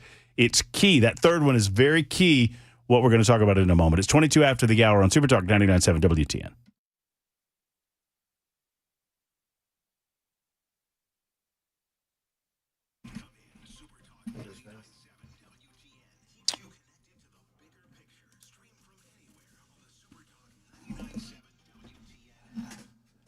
Hey, friends, Matt Murphy for Savory Spice. Holly and David are local owners of Savory Spice. One, I love that, right? I mean, Holly, the last time I was in Savory Spice, which is located in Franklin, just off the square next to Gray's Pharmacy, right? She's making a blend of seasoning that she came up with like the year before. And she said, so many people are asking about it. And I was like, wait a minute, you're mixing up a recipe that you found somewhere? She said, no, I made this up. I brought in some spices and figured it out myself. And they are so knowledgeable about what they do, which is spices and seasonings and salts and peppers and different blends, that you can ask them any question and they have an answer for you. They understand what they're doing. Secondarily, they're locally owned, which is very important. Thirdly, you don't have to pay more to get more. And Savory Spice, their prices are competitive with every other place you're going to buy spices, but you get the knowledge, the expertise, and a better level of spice locally at Savory Spice. Then there's the different blends and the seasoning and the smell and the aromas and the gift-giving opportunities. It's all there at Savory Spice. Go in and restock the cupboards or find that special something for someone that you love at Savory Spice. In the heart of Franklin, next to Gray's Pharmacy, tell them Matt Murphy sent you to the one and only Savory Spice.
Hello, friends. Matt Murphy for Better Water. Are you not for better water? I mean, everybody's for better water, right?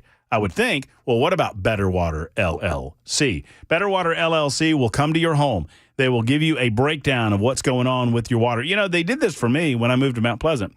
And it's kind of nice. Robert came out to the house, and I didn't know what was going on. I just wanted to make sure that I did know. I wanted to know if I had any sulfur or iron or chlorine or bacteria or whatnot. And Robert said, this is only the second time. I said, Murphy, I've been doing this job for a long time. This is only the second time I've said this to a family, but I think you're good. You don't have hardened water, so you don't need a water softener. Everything that I'm seeing from a testing standpoint looks like it's good. If the taste is good for you, said I could put in some like branch water distilled at your sink tap, because he noticed that I had some whiskey around. But bottom line is this. They tell you the truth about what's going on with your water, and then they are problem solvers with treatment like specialized filters, UV lights, water softeners, you name it, they do it. They can do whole home systems. Bottom line is this, 98, 99% of us, you need something to get that water in a better position. And Better Water, these are your guys. They're out of Smyrna. They treat all of Middle Tennessee. Go to betterwater.com. That's betterwater.com, or better yet, give them a call, 615-355-6063.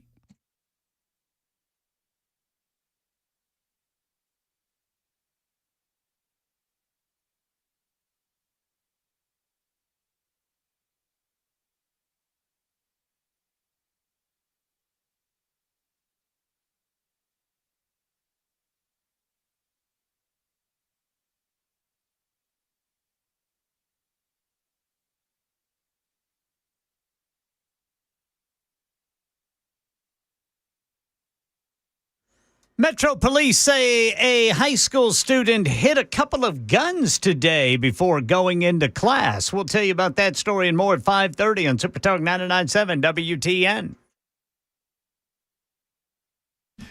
All right, a couple of minutes, and Jeremy's going to stay over. Jeremy said he has a nominee for, hey, Jackson, we've got a special guest nincompoop picker. Okay. Jeremy says he's got a nominee for nincompoops in the news. I'm hoping that it's you, but he won't tell me who it is. But I'm hoping it's you. It's going to be you. He's too nice of a guy to do that to me. Look at him. He's nice as the day is long. Jeremy Mansfield is with us. He is a Sumner County Commissioner talking about this, the Gregory family farm. You seventh, eighth generation? Eighth generation right now. Raising the ninth. Yeah. And the video that you put out with the Frosty. Yeah, is his Frosty name? is his dad. Yeah. Mr. Gregory and Frosty the dad, and then the son. I guess it is John Gregory and his son. It's so good. It's just so good.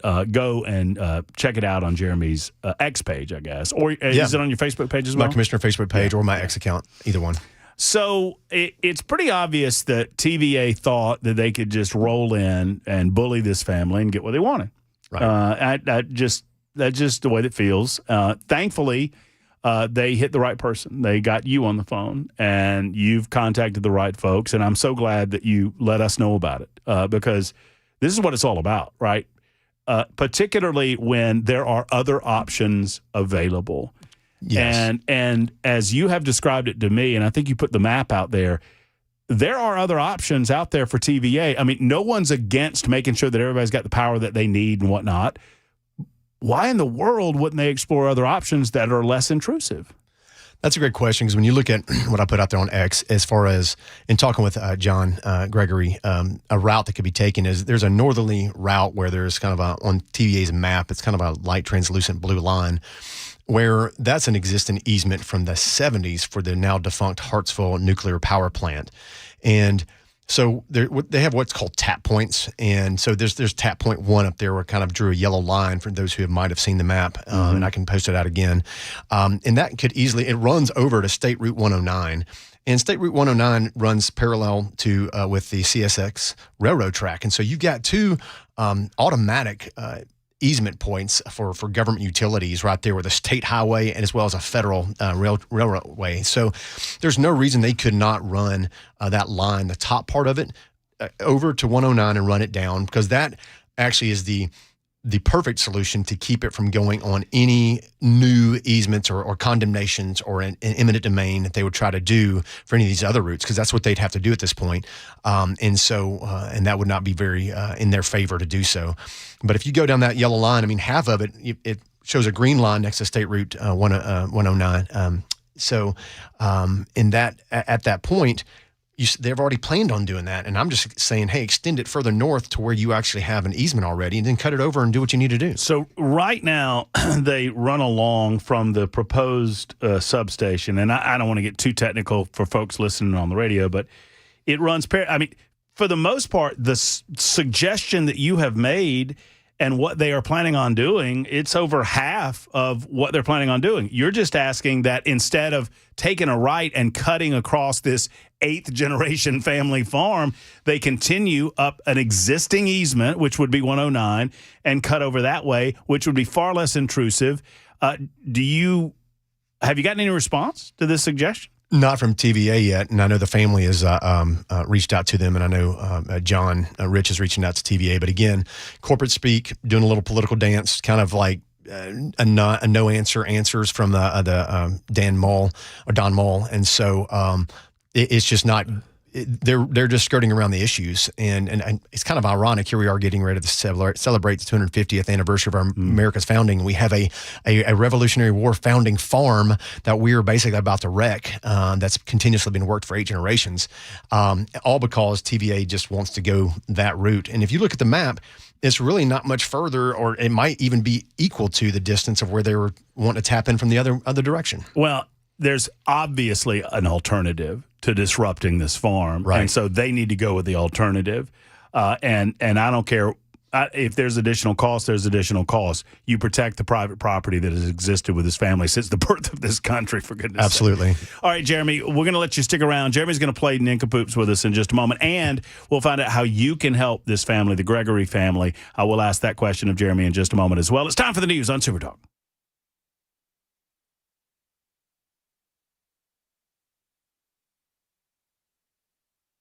I'm Ken Weaver with your top stories. Got the full forecast and traffic in 5 minutes. Right now in Nashville, Metro Police say a 16-year-old East High School student is in trouble. They say they found 2 guns that the kid had stashed along a wooded stretch near the school's football stadium. They did not say why, but police say one of those guns had been stolen in 2024 from a vehicle parked at a hotel on Glastonbury Road. Officers have both guns. The student, now charged in juvenile court with 2 counts of having a weapon on school grounds, 1 count of stealing a firearm.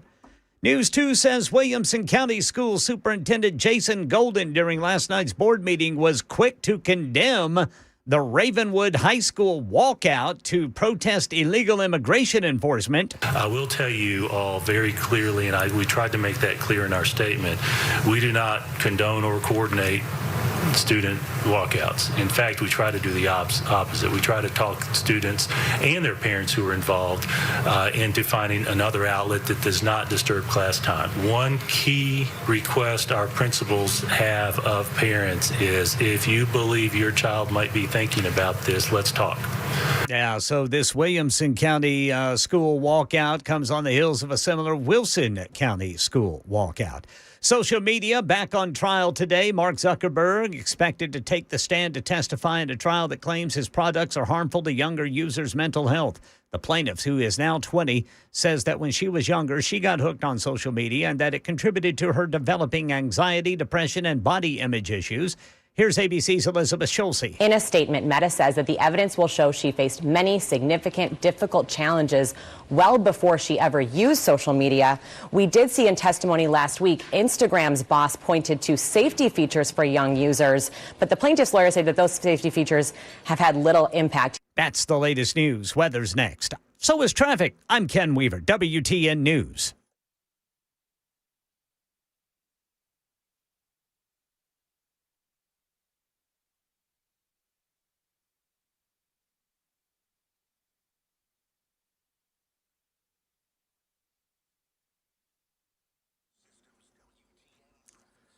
Berry Hill got a crash. The right lane off-ramp is blocked 440 to 65. In Lebanon, a wreck, 40 eastbound before Gallatin Pike. Very heavy traffic if you're north and southbound 65 between downtown and 440. Same goes for eastbound 440 over to Nolensville Pike, and then eastbound 24, of course, from 440. I'm Ken Weaver.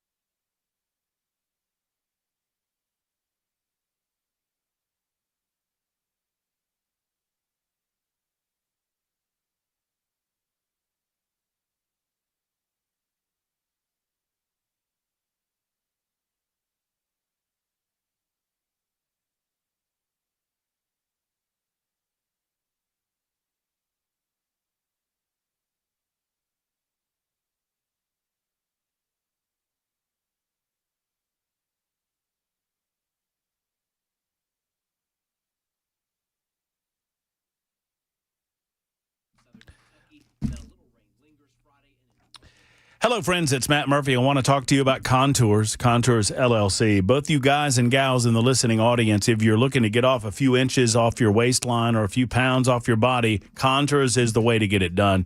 Now, I know from personal experience they cannot fix ugly. because, well, if you're watching on Talk TV, you know that that's true. And I know that I've asked Keith if they can fix, hairlessness, and they said no. Dan Mandis is a good example of that. There's no fixing that lack of hair. But you know what they can do? They can get you under their red light therapy. And with this incredible ultra slim body contouring, they can guarantee non-invasive. This does not hurt. I've gone through the process. They guarantee 2 inches or more first treatment, or your first treatment is free. Because they want to put their money where their mouth is with regard to what they're doing and how they're doing it, so that you can experience it for yourself. I went into to do it. 2.67 inches around my midsection. First treatment. Yours could be similar or better than that. Instantaneous results. I've gone through it and it works. Go to contoursllc.com. That's contoursllc.com. Talk to Keith. Talk to Stephanie. Give them a call. 615-236-9960. 236-9960.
Yes, Nincompoop's coming up in just a moment. Jackson Williams attempting to rewrite history, suggesting that he won yesterday when we all know what actually happened. Go back and count the votes. I did. The voting ended at 6:07 in the p.m. Oh, so Matt just didn't count the votes that I received at 6:08, so he would take a win. Ken, do you see this rigging of an election that we're having? Well, it doesn't matter because I got more votes than both of you. Ken, you actually came in third. Oh. There was one vote separating me and Matt. Nothing venture, nothing gain. That's good for you, Ken. Ken was like, "Oh, I hope they just say yes." Ken was acting like TVA. Just come onto the property, act like you own it, and maybe they'll just give it to you. Well, Nincompoop's on the way in just a moment after we finish up with our guest, Jeremy Mansfield, Sumner County Commissioner. So where are we right now with the Gregory family and in this particular instance? And what is your broader advice? I know these are two very different questions, but what is your broader advice to any of your constituents or anyone listening to us, I'll ask this one first.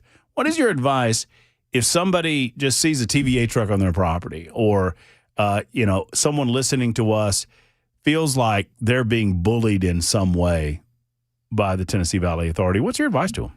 Well, first, just tell them you don't consent to them be on your property. Two, you have to have written permission to be on your property. So make sure they present something to you in writing, and you have a paper trail other than just some dude in a truck saying, hey, I'm here to survey.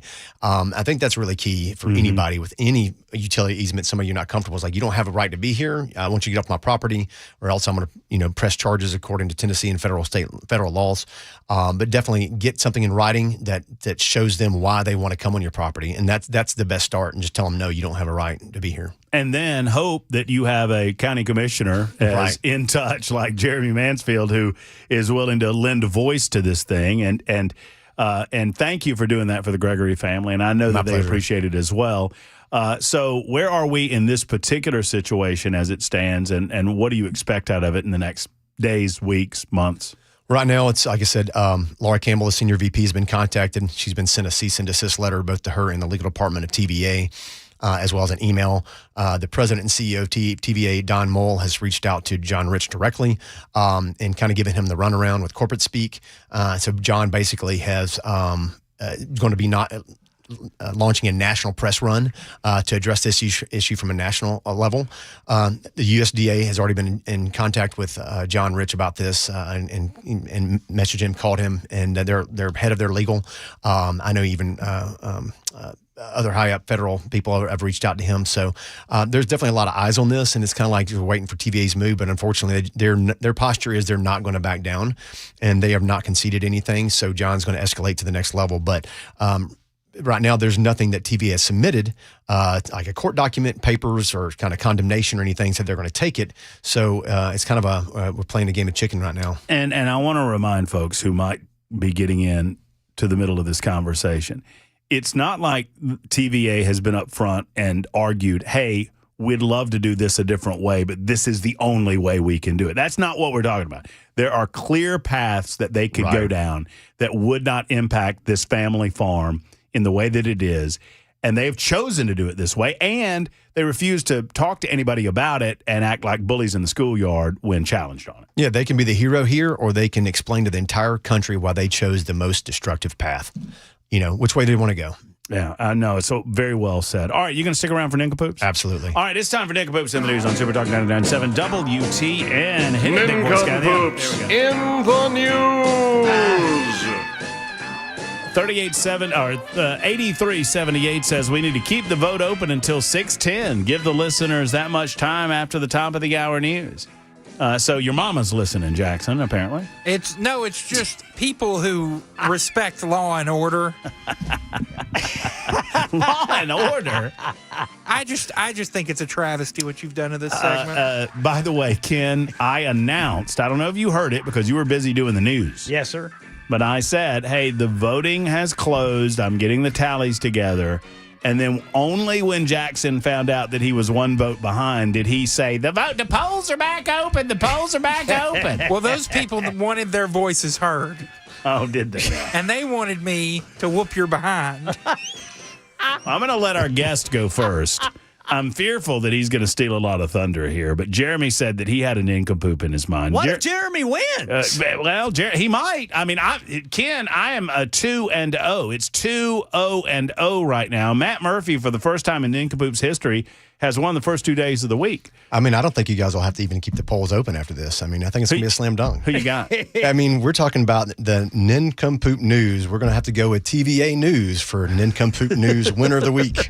I mean, this is a no-brainer here. Don Mole and Don Mole. NES is the Nincompoop here. So they have pooped all over the place on this one. Well, they've done something all over the place, but you've got that right. All right, I've got one, and I'll go next. Jackson, you can go after, and then Ken gets to the back cleanup. Yay! A Florida couple was arrested after the two were allegedly involved in a fight over pickleball that included around 20 people. I've already done this. Have you? Is it a brawl?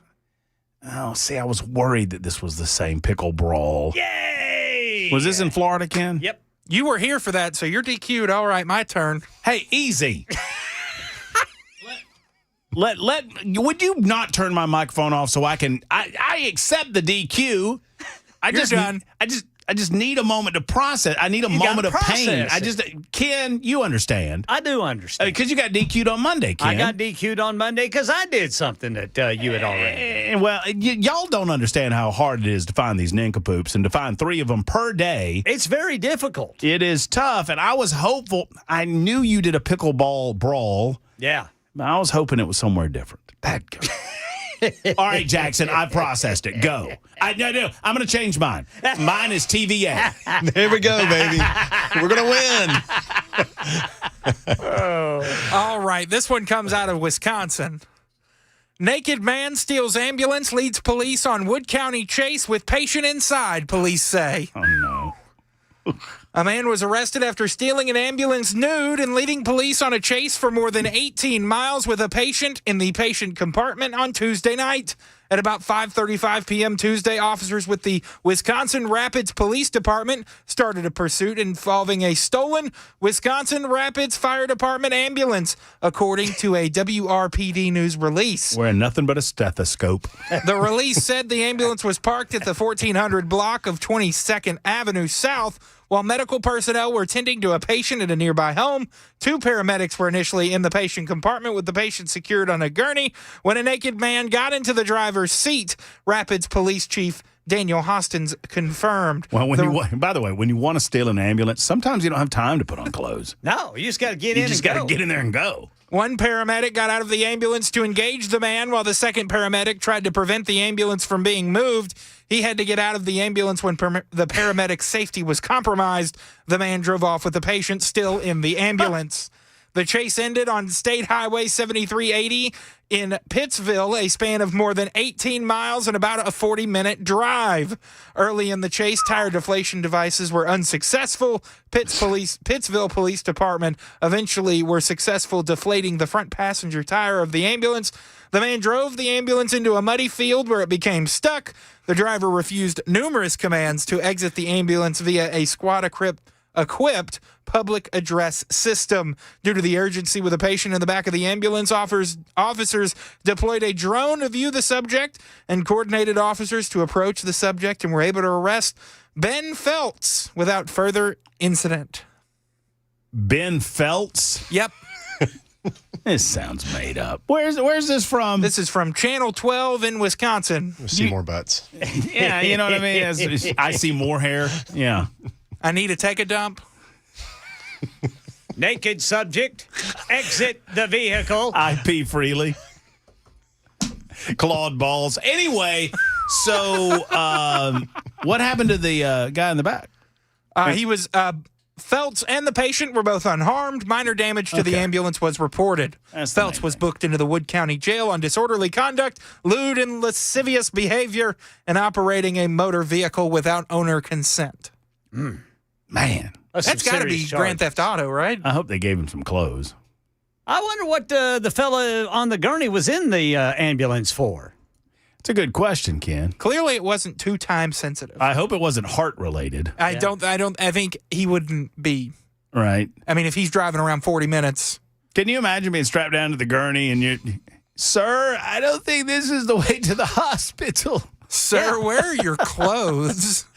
Yeah, the dude driving is naked. Like, what if they've got you strapped in the gurney and you can't move? And you can't get out of there. I'm sure they did, Ken. I mean, they want to keep you stable, right? So they strap you in.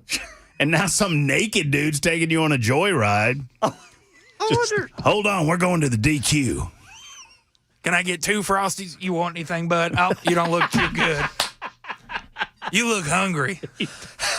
You look like you got cardiac problems. You don't need any. Oh man, I wonder what the conversation was between those two during that 18-mile drive. So what you in for? You know, I mean, I don't know. That's a good question. Ken Weaver, you're an nincompoop, sir. Man arrested 3rd time for posing as special needs person to deceive nannies. A 35-year-old man has been arrested for the 3rd time after allegedly posing as a person with special needs to deceive caregivers into performing intimate tasks. Louisiana State Police Special Victims Unit detectives arrested Rutledge Dees IV on January 29th on 1 count of human trafficking. He was booked into the Lafayette Parish Correctional Center there in Louisiana. Detectives said Dees used online platforms designed to connect families with nannies to find victims. He posed as someone seeking a nanny to assist with the care of a person with special needs. This pattern of deception spanned 7 years. After making contact with victims through online platforms, investigators said Dees directed them to a residence. Once there, he portrayed himself as the person needing to have his diaper changed. I knew this was coming. In November 2019, he was arrested in New Orleans for posing as a fictitious handicapped brother Corey to deceive home health care providers. He was charged with 10 counts each of sexual battery and human trafficking. I don't know what the human trafficking charge is in this. Anyway, December 2021, Dees was arrested again in Jefferson Parish after sending a text message offering to pay a victim to change his diapers. We'll see if he gets out after this third charge. There's a lot of weird stuff that goes on in the world, y'all. In Jefferson Parish, where Steven Seagal was like a deputy for a while. Can we pretend that this story is about Steven Seagal? I would like to do that. We're just going to pretend that it's Steven Seagal doing all of this. Steven Seagal wants his diaper changed. I'm a Jefferson Parish deputy.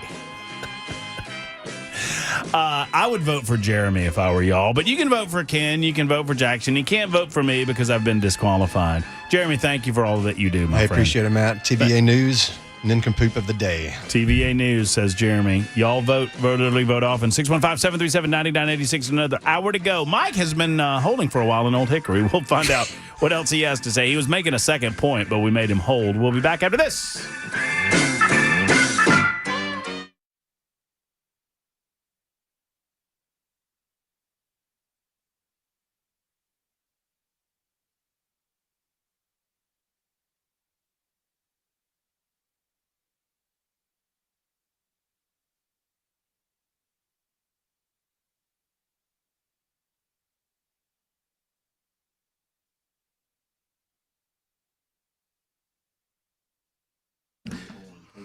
Hey, friends, Matt Murphy for the Wellness Institute of Nashville. You got back pain, neck pain, knee pain, hip pain. You know, I was down in the back, but I've got the solution. It's the Wellness Institute of Nashville. Thankfully, I made the switch to Dr. Mitch, Dr. Ashley, and the rest of the crew at the Wellness Institute.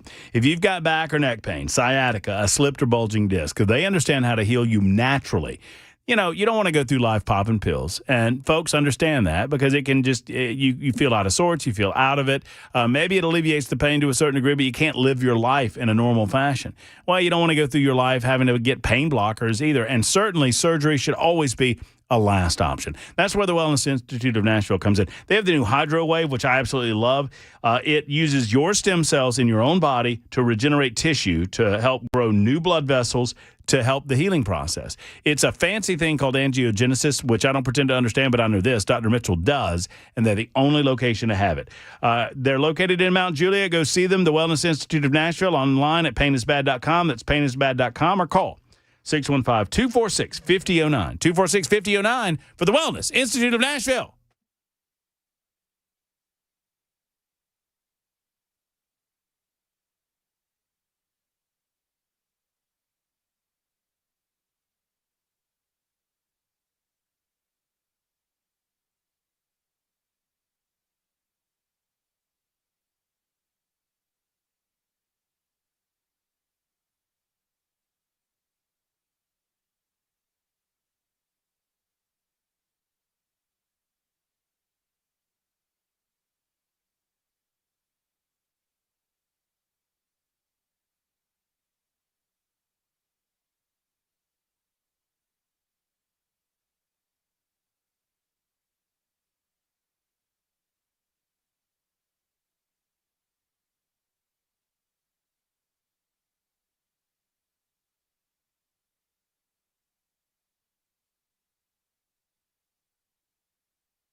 6 o'clock on the dot. I'm Ken Weaver with your top stories. Got the full forecast and traffic in 5 minutes, and something suspicious in the woods outside the football field of East High School in Nashville today.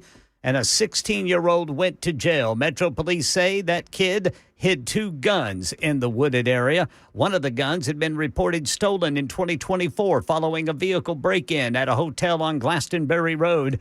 Both weapons recovered by police. That teen now faces juvenile court charges for 2 counts of carrying a weapon on school property and 1 count of firearm theft.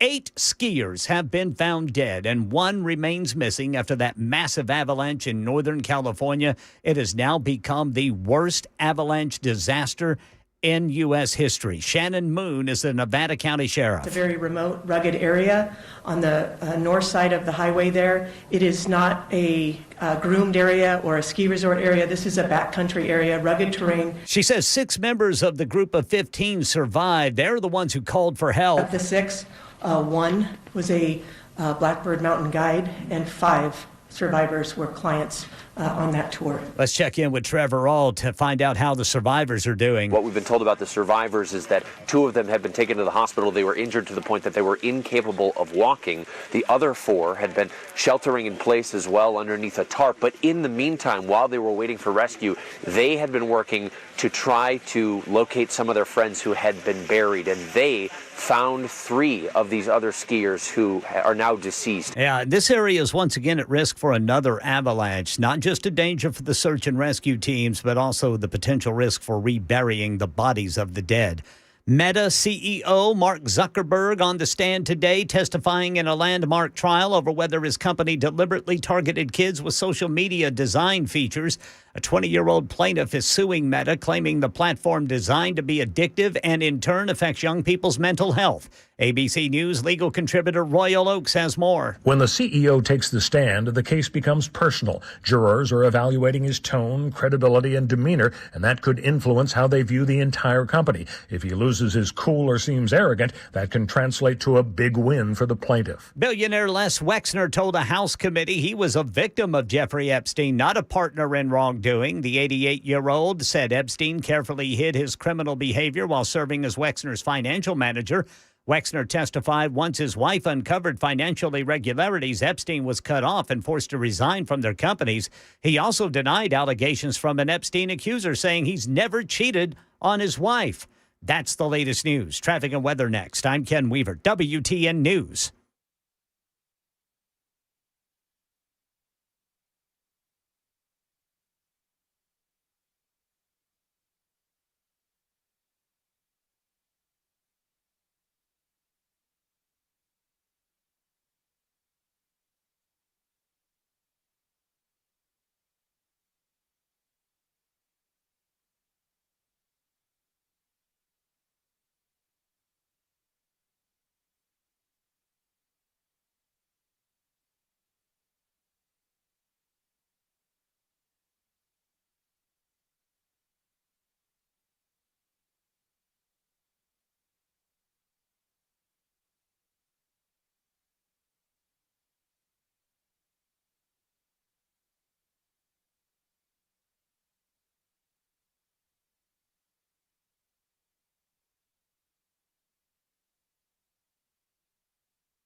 Antioch, we got a crash. 24 westbound right before Haywood Lane in Rutherford County. A vehicle fire blocking the right lane. This is going to be 840 eastbound there at Veterans Parkway.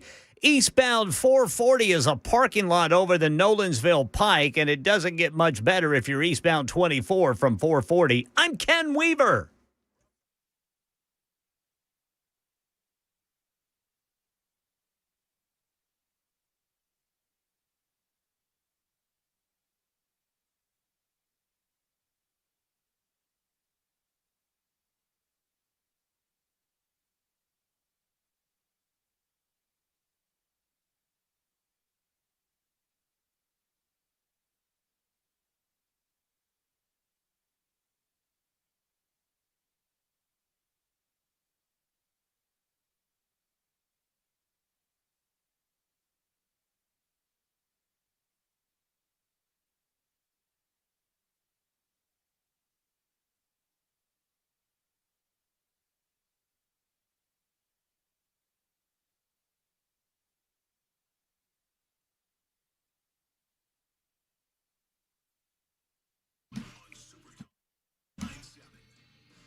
Super Talk 99.7 WTN. Bless you, folks. Thank you for being with us. Final hour of the big show underway right now. It's 7 minutes after 6 o'clock. We thank you for being around. We thank you for watching or listening. Obviously, we're on 99.7 FM. That is a 100,000-watt blowtorch signal throughout the state of Tennessee from coast to coast. That would be from Alabama to Kentucky and all points in between. You can also find us wherever you might be on TuneIn, Spotify, iHeart. We have our own app, Super Talk 99.7 WTN. And then, of course, there's Talk TV, which is up. It's running. It's lumbering, I suppose, is a good way to put it. You can find us on Talk TV at YouTube, Facebook, Twitter, Twitch, or Rumble. YouTube, Facebook, Twitter, Twitch, or Rumble. The YouTube chat is a wild and randy place. And we love all of you YouTube chatters over there. Give you an old shout out, and we appreciate you participating. Like and subscribe us if you will. I like getting more thumbs up than anyone else on the show, on the station. More than Dan Mandis, more than Chris Hand, or Brian Wilson for today because Brian was in for Hand today, or more than Chad Benson. So give us the old thumbs up. We appreciate you. 5513 says, I don't want to see you. Hearing you is bad enough. No, I was asking you if you're listening online. 5513 because you said how many ED commercials are there going to be? If this was a drinking game, I would die of alcohol poisoning. Well, if this were a drinking game, then you'd probably have ED problems. You know, alcohol doesn't help in that regard. I was asking if you were listening online because typically we have different commercials that run online than do run on the radio. Although, you know, we have our fair share of those types of commercials on the radio, too. They certainly pay their fair share. It's 8 minutes after the hour on Super Talk. I'm doing a quick analysis, and, man, I've got some news, some results for day 3 of Nincompoops this week. It's 8:08, or it's 6:08. It's 6:09, isn't it? 6:08, 48, 49, 50, 51. When do you want voting to end, Jackson? 6:10. Why 6:10? Because I won yesterday. You did not. It's not true. I did. I've won twice this week. I was DQ'd today. Ken Weaver was DQ'd on Monday. He won today. Unless you get like 6 votes in the next 20 seconds. Quickly. I won Tuesday. By the way, Ken Weaver did Dirty Diaper Guy. So that's hard to beat, Jackson. Hard to beat Dirty Diaper Guy. A naked guy stealing an ambulance. I understand that, but Ken Weaver had, grown man. Wah, change me. Wah, change me. That guy. That's a toughie to beat. But we shall see. Several voted Jeremy, by the way, Jeremy Mansfield of the Sumner County Commission, because he nominated TVA for our Nincompoop of the day. You know, I should have found this story before I started in on Nincompoops. It involves John Kerry. John Kerry, I almost want to hold this audio until tomorrow so he can be my Nincompoop tomorrow, but I'm not going to do it. I'm going to play you John Kerry audio where John Kerry basically says anyone dying on planet Earth is a result of our inability to, or unwillingness and inability to do anything about climate change. That's what John Kerry says. But Mike has been holding. Mike had a second point to make, and so he held through the interview that we did with Jeremy Mansfield to make that second point. Mike, the floor is back yours. We went to the poop thing in Washington, D.C., the Potomac. There were congressmen and senators, and their poop is now flowing into the Potomac. Yeah. It's been going down for 9 months. Yeah. But the second thing is Wilson County. You had a story that we hate ICE out here in Wilson County. We do not. We do not want an ICE facility here. That's what we voted on. Not that we're against ICE. We want ICE to do what they're doing, which is a great thing. ICE is good. ICE is criminals. best. ICE is best on like a summer day. Get rid of these people out of the country. Get rid of the louder. And Wilson County, we do not want an ICE facility here, only because we don't want criminals here. But we do support ICE. You ever 100%. You ever have yourself one of those John Daly's with the lemonade and some vodka in it? Those are good. Mike, where'd you go? I didn't hang up on him. He got mad at me. Mike, there will be no ICE detention facility in Wilson County. I don't know if you heard the story, but it was not true. It was erroneous. We've been reporting that all day today. So I don't really understand why you're so mad about it. Number two, I don't know what you're talking about when you say that I said or that we said that people in Wilson County don't like ICE. Obviously, there were a number of people that showed up to the Wilson County Commission meeting, and they expressed their displeasure. Those are knuckleheads. They do not represent the totality of Wilson County. And so, yeah, I don't know what you're talking about necessarily, but I've not suggested that Wilson County is anything other than in favor of immigration and customs enforcement. Number three, you should not be afraid of an ICE detention facility. You should expect that in a ramp up of enforcement of the law, which obviously is in place based on Congress elected by the people, voting these laws into being, sending them to the president's desk, presidents of years past signing them, making it illegal to enter the United States of America without doing so in the proper fashion. That's always been illegal. I mean, it's since, well, not always, but certainly since Simpson-Mazzoli in 1986, it has certainly been illegal. So I don't understand why people are so upset that we have to have detention facilities designed to process the individual. This is a part of the due process that the political left claims they want. And when you get it, the political left starts screaming and yelling and gnashing their teeth and mewling and puking. Well, you said you want it. Well, you get it. Illegal aliens are not afforded the same processes as citizens of the United States of America, but they are afforded their own due process. And that process involves demonstrating that you came to the country legally or in an improper or illegal fashion. And if the answer to the question, did you come here the right way, is B, not A, then you got to go back home. Unless you demonstrate a real claim of asylum made upon your point of entry. It's not that hard. And while we are offering that process to individuals that are believed to be illegally present in the United States of America, you have to have some place to put them. I was all about a detention facility in Lebanon. I don't have a problem with that. Never thought it was going to house or employ 7,000 people. I thought that was ridiculous. Here's my thing, though. I said this to Chad Benson during our cross before 3 o'clock. Y'all watch for this. I believe this will happen in other states. I believe that someone is doing this on purpose. Follow me here. They're trying to sow the seeds of chaos. They're trying to pretend that Immigration and Customs Enforcement, and by extension, the Department of Homeland Security, doesn't know what they're doing.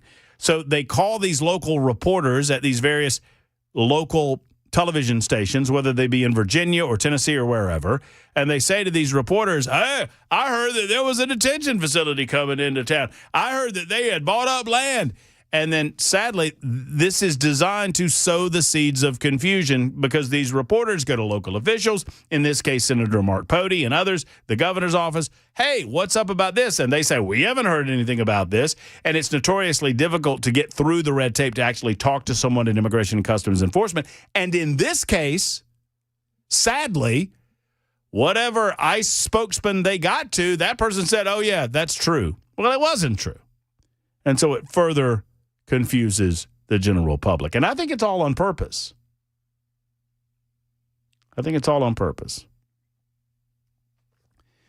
Ben is next in Ashland City. Hello, Ben. Hey, Ben. Matt. Hey, Ben. Can you hear me okay? Yes, sir. You sound fine. Okay. Well, thank you for you and what you do. I love you, brother, and I mean that. Well, thank you. I appreciate that. Love you, too. I tell you what, I just wanted to, I'm going to say a few comments, and I'm going to hang up and wait to hear what you got to say. But, you know, the president is facing a huge decision this weekend with Iran. You know, they've already slapped us in the face, you know, with shutting the oil down and saying, no, we're going to continue our nuclear program. And as far as I'm concerned, it's time to throw down. And I'm wondering what's going to happen this weekend with Iran. So I'll just leave it at that and let you comment on it, brother. Well, I appreciate the call, Ben. I have learned over my many years of doing the job that we do that it is a fool's errand to pretend that you can predict precisely when the things like this might occur. I mean, I heard that it was going to happen last weekend. I had heard that it would happen the weekend before that. I heard, and I'm not throwing him under the bus, I'm just using this as an illustration to the point because I'm certain that our good friend Chad has great sources on this. Well, Chad said like a week or 2 weeks ago, and I'm being serious, a source of mine said they're ready to go. This was last weekend. I heard it was 2 weekends ago. I think I heard Chad like 3 weeks ago say, oh, I heard that this weekend it's going down. A buddy of mine in the military said that it's going down. So I would hesitate to suggest that we know when this might happen. At the same time,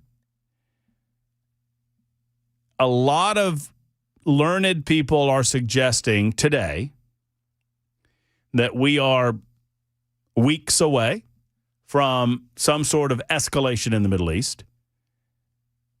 According to a number of outlets and a number of military sources, U.S. military operations against Iran currently being considered as a multi-week, large-scale campaign that would look, it would be more than just a strike. Remember the last time we struck them to try to take out their nuclear capability?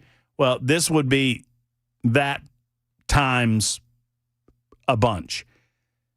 The actions, according to sources, are expected to be joint, involving other nations, including Israel. And it would surpass previous episodes of confrontation, according to sources, with serious consequences for the Iranian regime. Such a development would impact, obviously, here in the United States of America. It would impact what we have going on in the Middle East. Trump, our president, Donald Trump, was close to deciding on a strike against Iran in January, and the White House decided to shift to a different strategy, combining negotiations with an increase in military presence in the Middle East.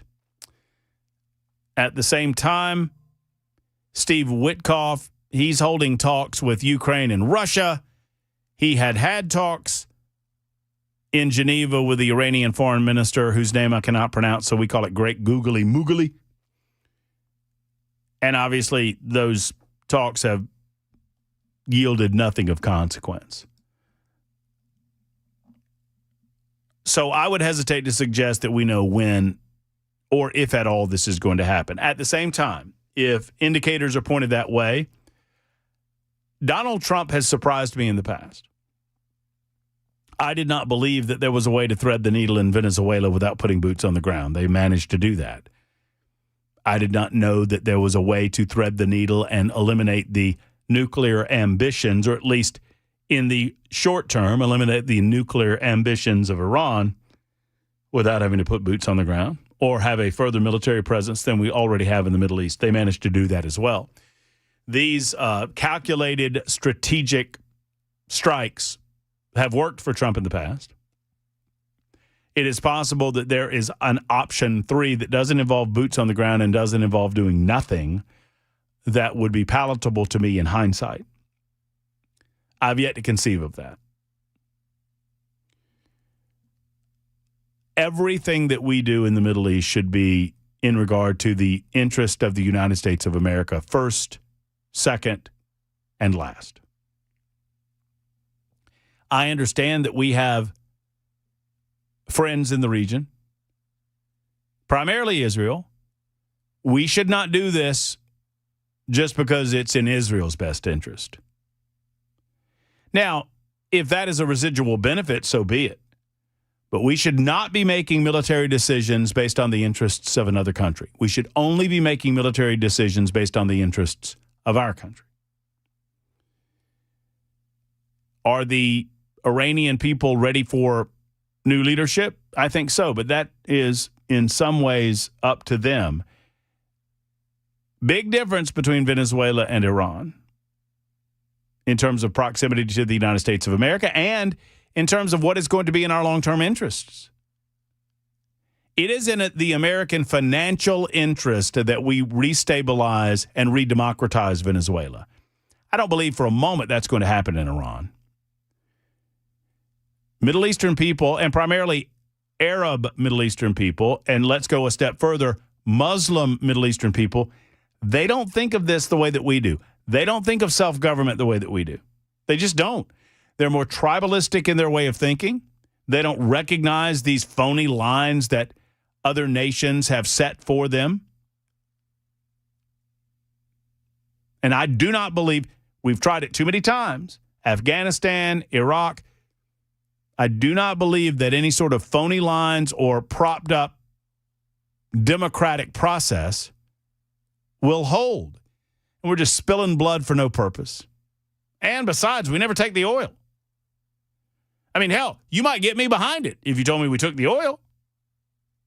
Oh, but that's a bad thing. Saying that's awful. Oh, how could you say that, Murphy? Well, why not? What? We're not going to take it. We'll pay for it. Like in Venezuela, what's so wrong with saying yes? Once they get their democratically elected government back up and running, we're ready to do business with them again. And the sanctions go away. And hey, let's open up those oil fields and let's get some American tankers down there and let's buy some of that oil from them. What's wrong with that? Nothing. That's the free market. But we're not doing that in Iran.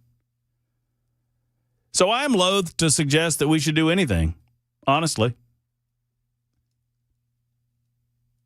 I think if we have Israel's back and we publicly proclaim that we have Israel's back, let them handle it.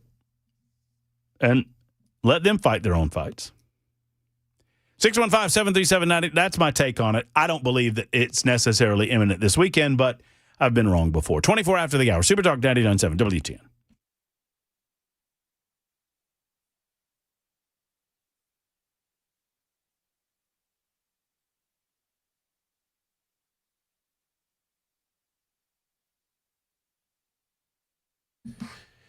Hello, friends. It's Matt Murphy. You know, the storms that came through, it seems like it was a long time ago, but it wasn't. It was like a month ago that we saw these storms come through. We were hit hard by this severe weather, and as communities across Tennessee worked to rebuild, we thought about you, and I thought particularly about some of the flooded homes and the storm-damaged areas and the storm-damaged infrastructure that were a result. Since 1994, United Structural Systems has helped tens of thousands of families like yours restore their homes and their businesses after foundation damage.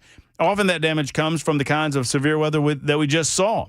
USS doesn't just fix structure.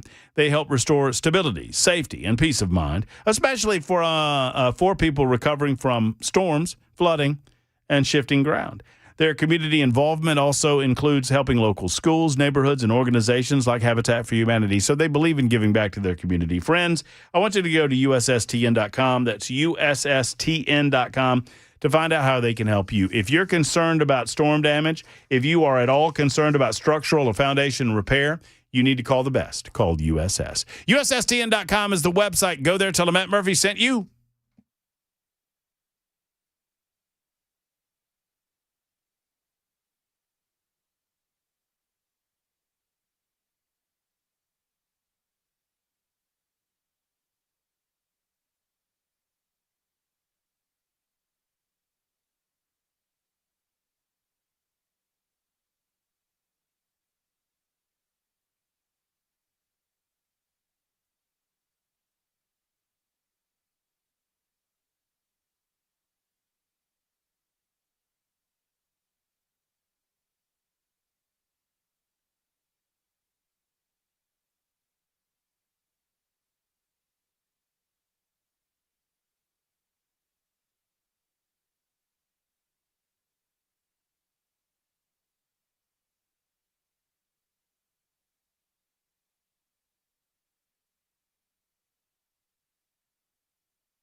Hi, friends. Matt Murphy for Efficient Heating and Cooling. All I can tell you is that my experience with Jeff Eddy and his team has been tip-top. But mine is not atypical. Mine is quite typical. That's the way they do their business. They want to make sure you're 100% satisfied. They don't charge you overnights or on the weekends because they don't believe in those overtime rates. They will get it done and get it fixed. They're kind of your second opinion experts as well, because so many times a heating and air conditioning company will just default to, yeah, you need to replace your unit. Well, you lose money that way, right? If you lose life out of the unit, you're losing money. And that's an expensive prospect. At Efficient Heating and Cooling, they make sure that they repair it, they do it the right way, and they get you the length of service out of your unit that you deserve. Plus, it's time for maintenance. And they never charge you over $125 in their coverage area for a maintenance call with your AC at Efficient Heating and Cooling. It's time for maintenance, folks. Believe it or not, you knew this was coming. You got to get that AC maintenance once a year to make sure you're getting maximum life. Plus, ask them about their maintenance guarantee when you make the call that so many others have made to Efficient. 615-784-4424, 784-4424, or efficienthvac.net.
Hello, friends. It's Matt Murphy, and I want to talk to you for a moment about your valuables in your home. Now, obviously, the most valuable thing in your home is you and your family. Secondly, I mean, you've got the sentimental items or perhaps the actual valuable items.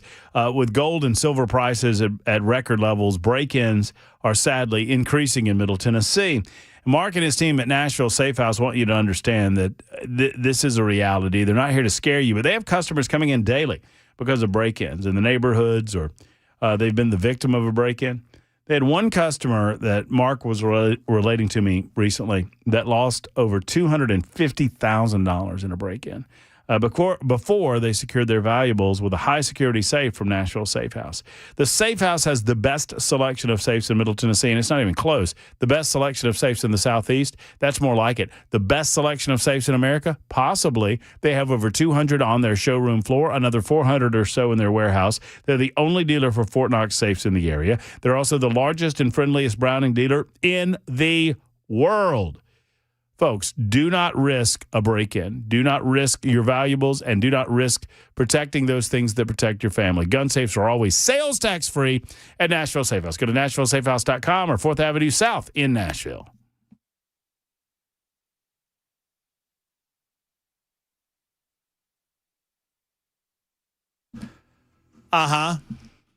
Super Talk 99.7 WTN. Matt Murphy Show and you. Thank you to our guest. Emily Evans was with us in the 4 o'clock hour. We had Jeremy Mansfield in the 5 o'clock hour. Emily is a former Metro councilor for the city of Nashville, talking about property taxes in our community. Jeremy, a current Sumner County commissioner, discussing the TVA bullying that's going on in Sumner County. We're going to put an end to all of that. I know that our good friend of the show, John Rich, is on top of that story as well. 615-737-9986 if you'd like to be a part of the show. 615-737-9986. I would also remind you that there are a precious few tickets available. I put yesterday, some would call it an error, but yesterday I said, hey, the next, what did I say, 2 people that bought tickets to the event? 10. What? I don't remember that. You'll have to pull up the tape. I don't think it was 10. But one way or the other, you know how many we had that bought tickets yesterday? 11. It was 11. We had 11 tickets sold during our show yesterday. So tickets are going fast to our Stake of the Union event, which happens next Tuesday, February the 24th at Legends Steakhouse in Smyrna. I will be there. Jackson will be there. Ken will be there. We'll be doing the entire afternoon show.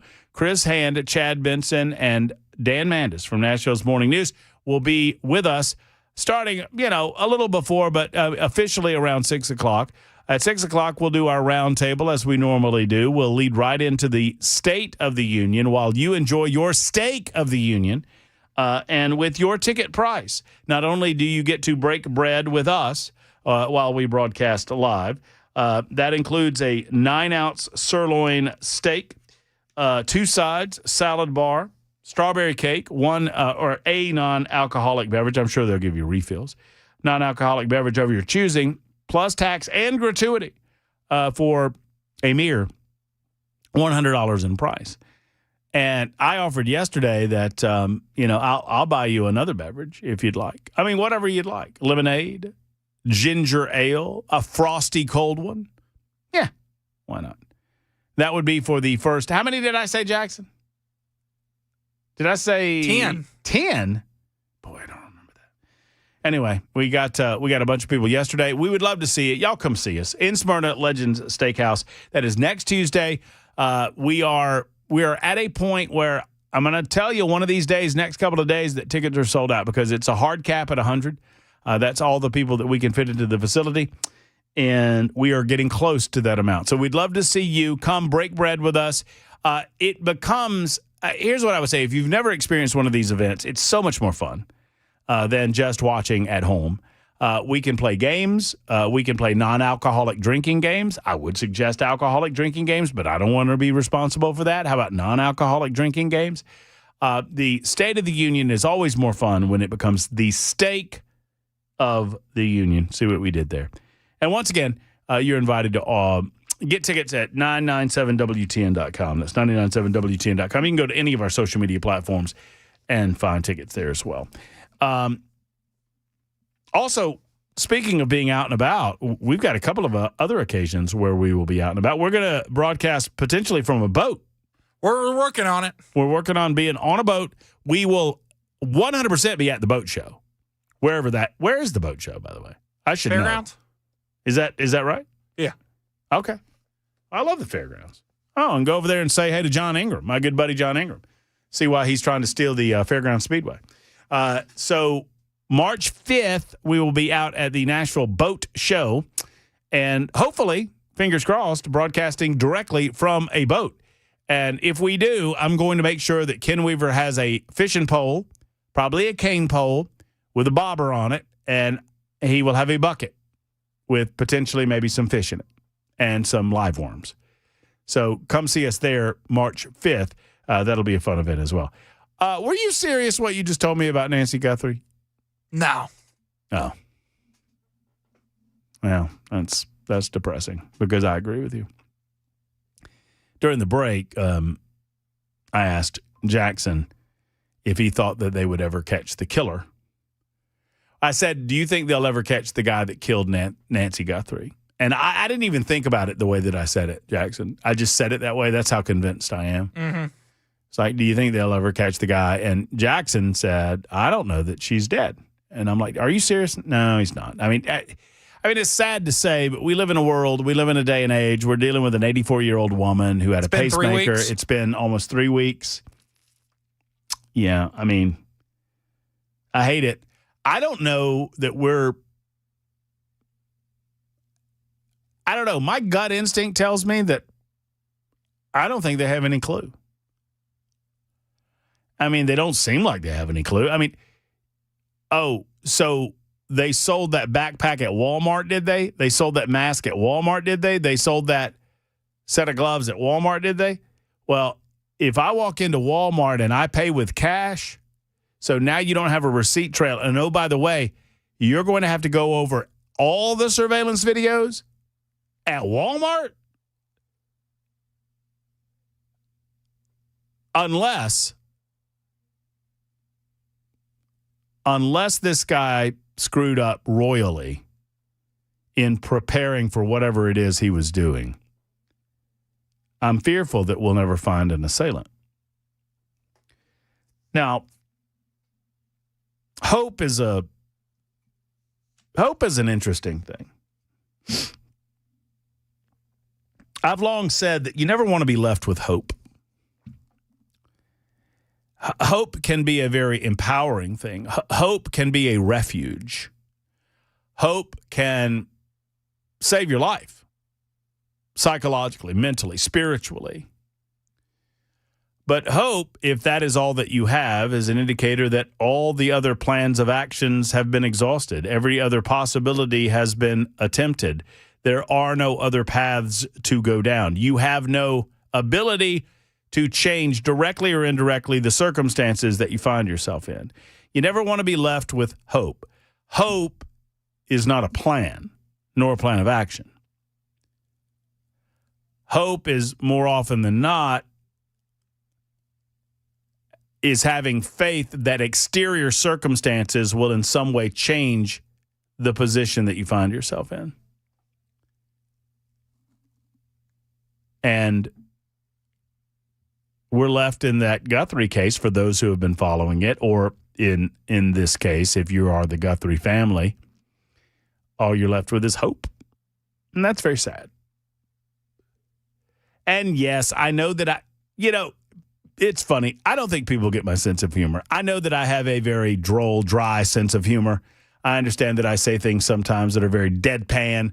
I know that there are people on the super text line that are getting angry at me because I'm waffling on the 10. I know that I said 10.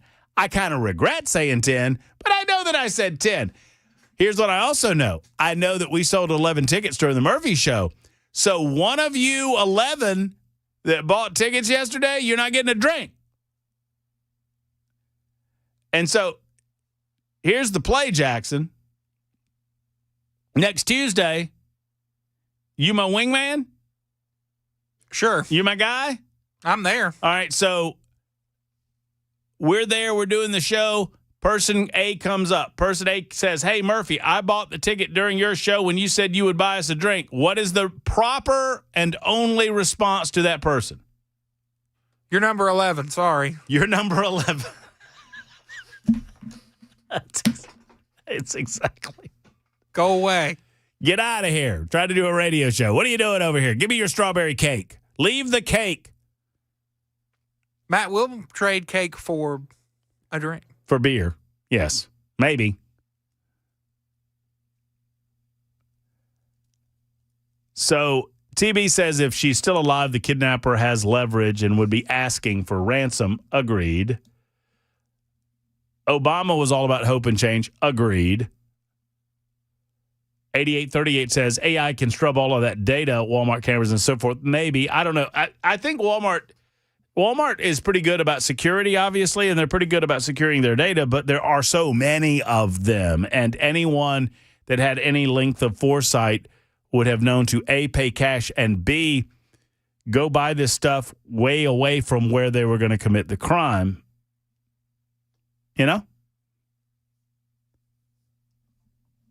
So there you go.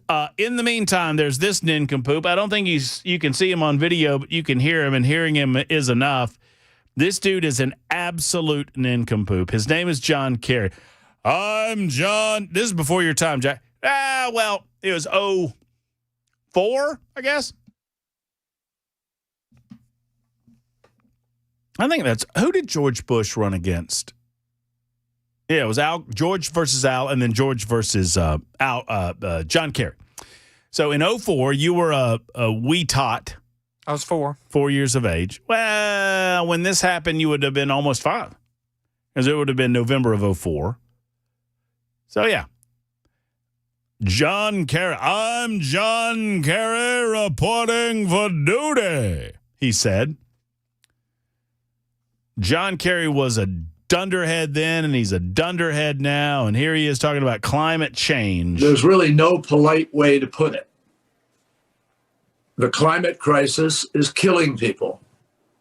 It is knowingly, wittingly allowing people to die and infecting them with disease and providing them with air that kills people because we're not willing to take the steps necessary to do what we know we need to do. And every year now, millions of people around this planet are dying because fossil fuel and methane emissions, called greenhouse gas pollution. Those methane emissions and CO2 emissions and nitrous oxide and other emissions are escaping into the atmosphere, being fed by the way in which we continue to choose to fuel our vehicles, propel our vehicles, heat our homes, light our factories, and so forth. He's sitting in a little home studio that is well lit. He's utilizing a computer system, a camera system that is powered by electricity, that is ultimately powered by primarily fossil fuels. Secondarily, John Kerry says that millions of people are dying annually as a result of the way that we consume fossil fuels. I would love for him to cite his sources on that. Thirdly, what does John Kerry propose that we do? John Kerry would be just fine for the masses of us to go back living in the Stone Ages, while he, the better than class, gets to jet around the world, gets to live in fancy homes lit by electrical power, while the rest of us enjoy our time in 1820 or whatever the hell. And one, it's an unprovable comment, right? Millions of people die every year. That is true. Millions of people die every year. Millions of people are born every year, and millions of people have died every year. John Kerry is suggesting that these people are dying because of climate change. How is that? Because it's too hot? And he suggests that if we simply did what he wants us to do, that those people wouldn't die anymore. So if we stop using fossil fuels, people will stop dying, John? Is that what you're saying? You knucklehead. You moron. Man, America dodged a bullet with that guy. What a dunderhead. He was dumb as Secretary of State, and he's far dumber as some sort of climate change ambassador. It's 51 after the hour on Super Talk.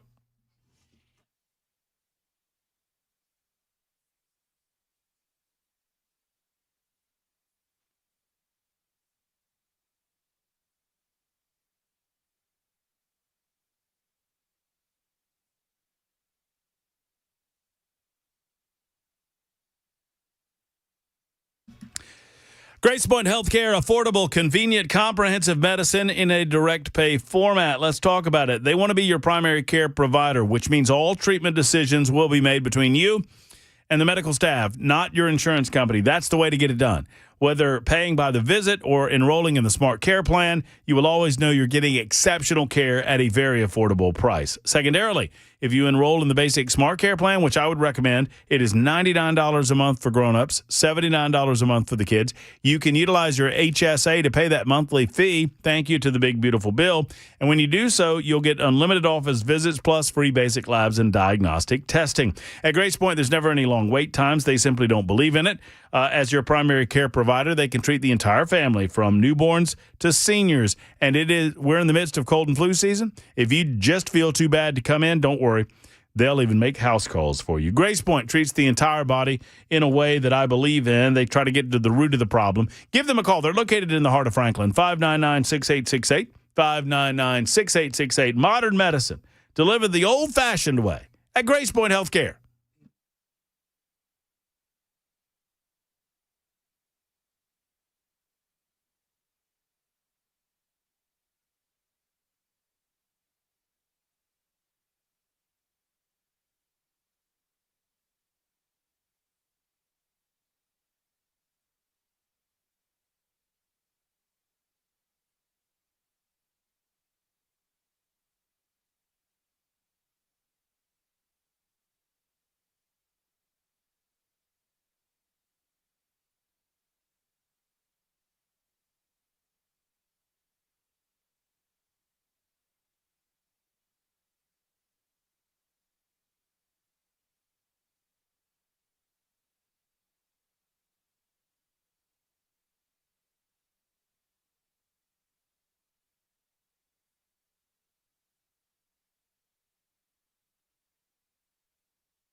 Hey, friends, Matt Murphy for Accurate Mortgage. So when the time came for the Murphy compound to move south to Mount Pleasant, there was only one company that I would consider handling my mortgage, and that's Accurate Mortgage, because I know them.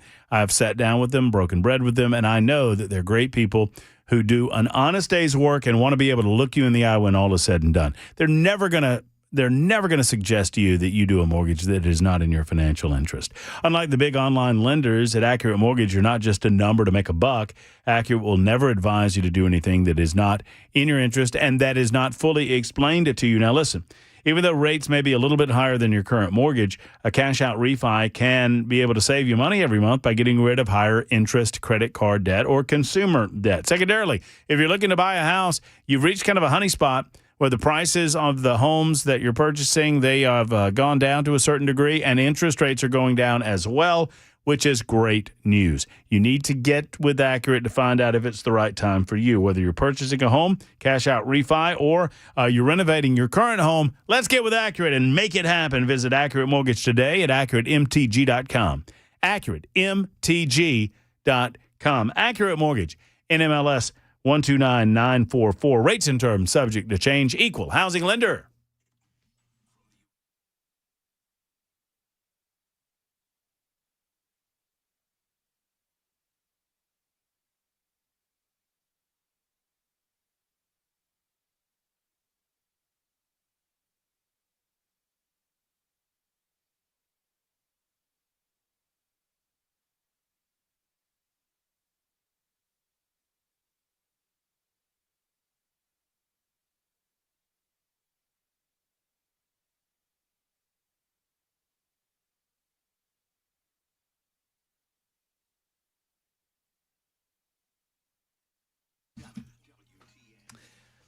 All right, I'm tallying it up.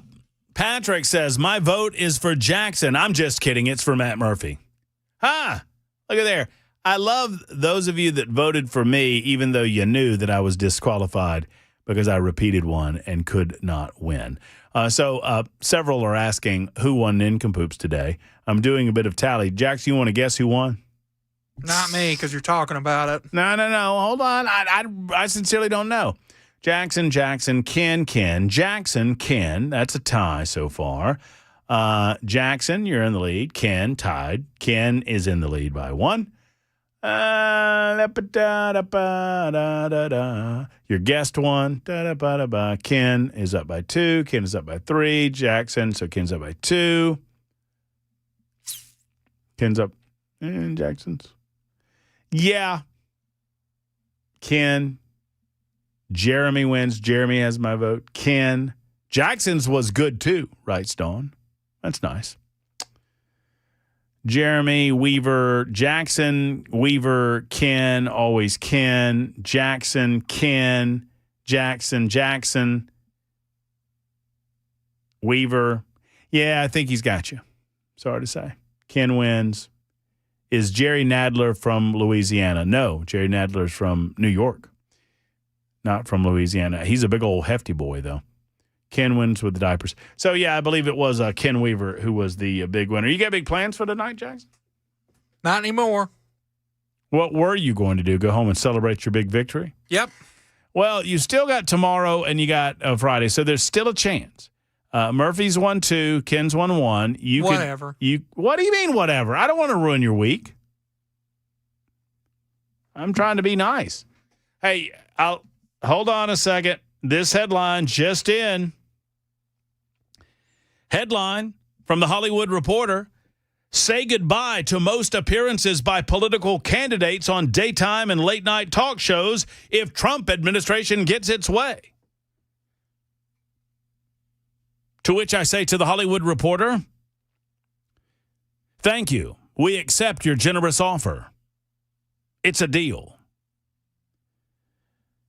They're rightly noting that these late-night talk shows are not impartial news organizations. They are biased activists, and so they need to be treated as such. I'd be just fine with eliminating all the equal time provisions, and frankly, I'd be just fine with eliminating the FCC altogether. How about that?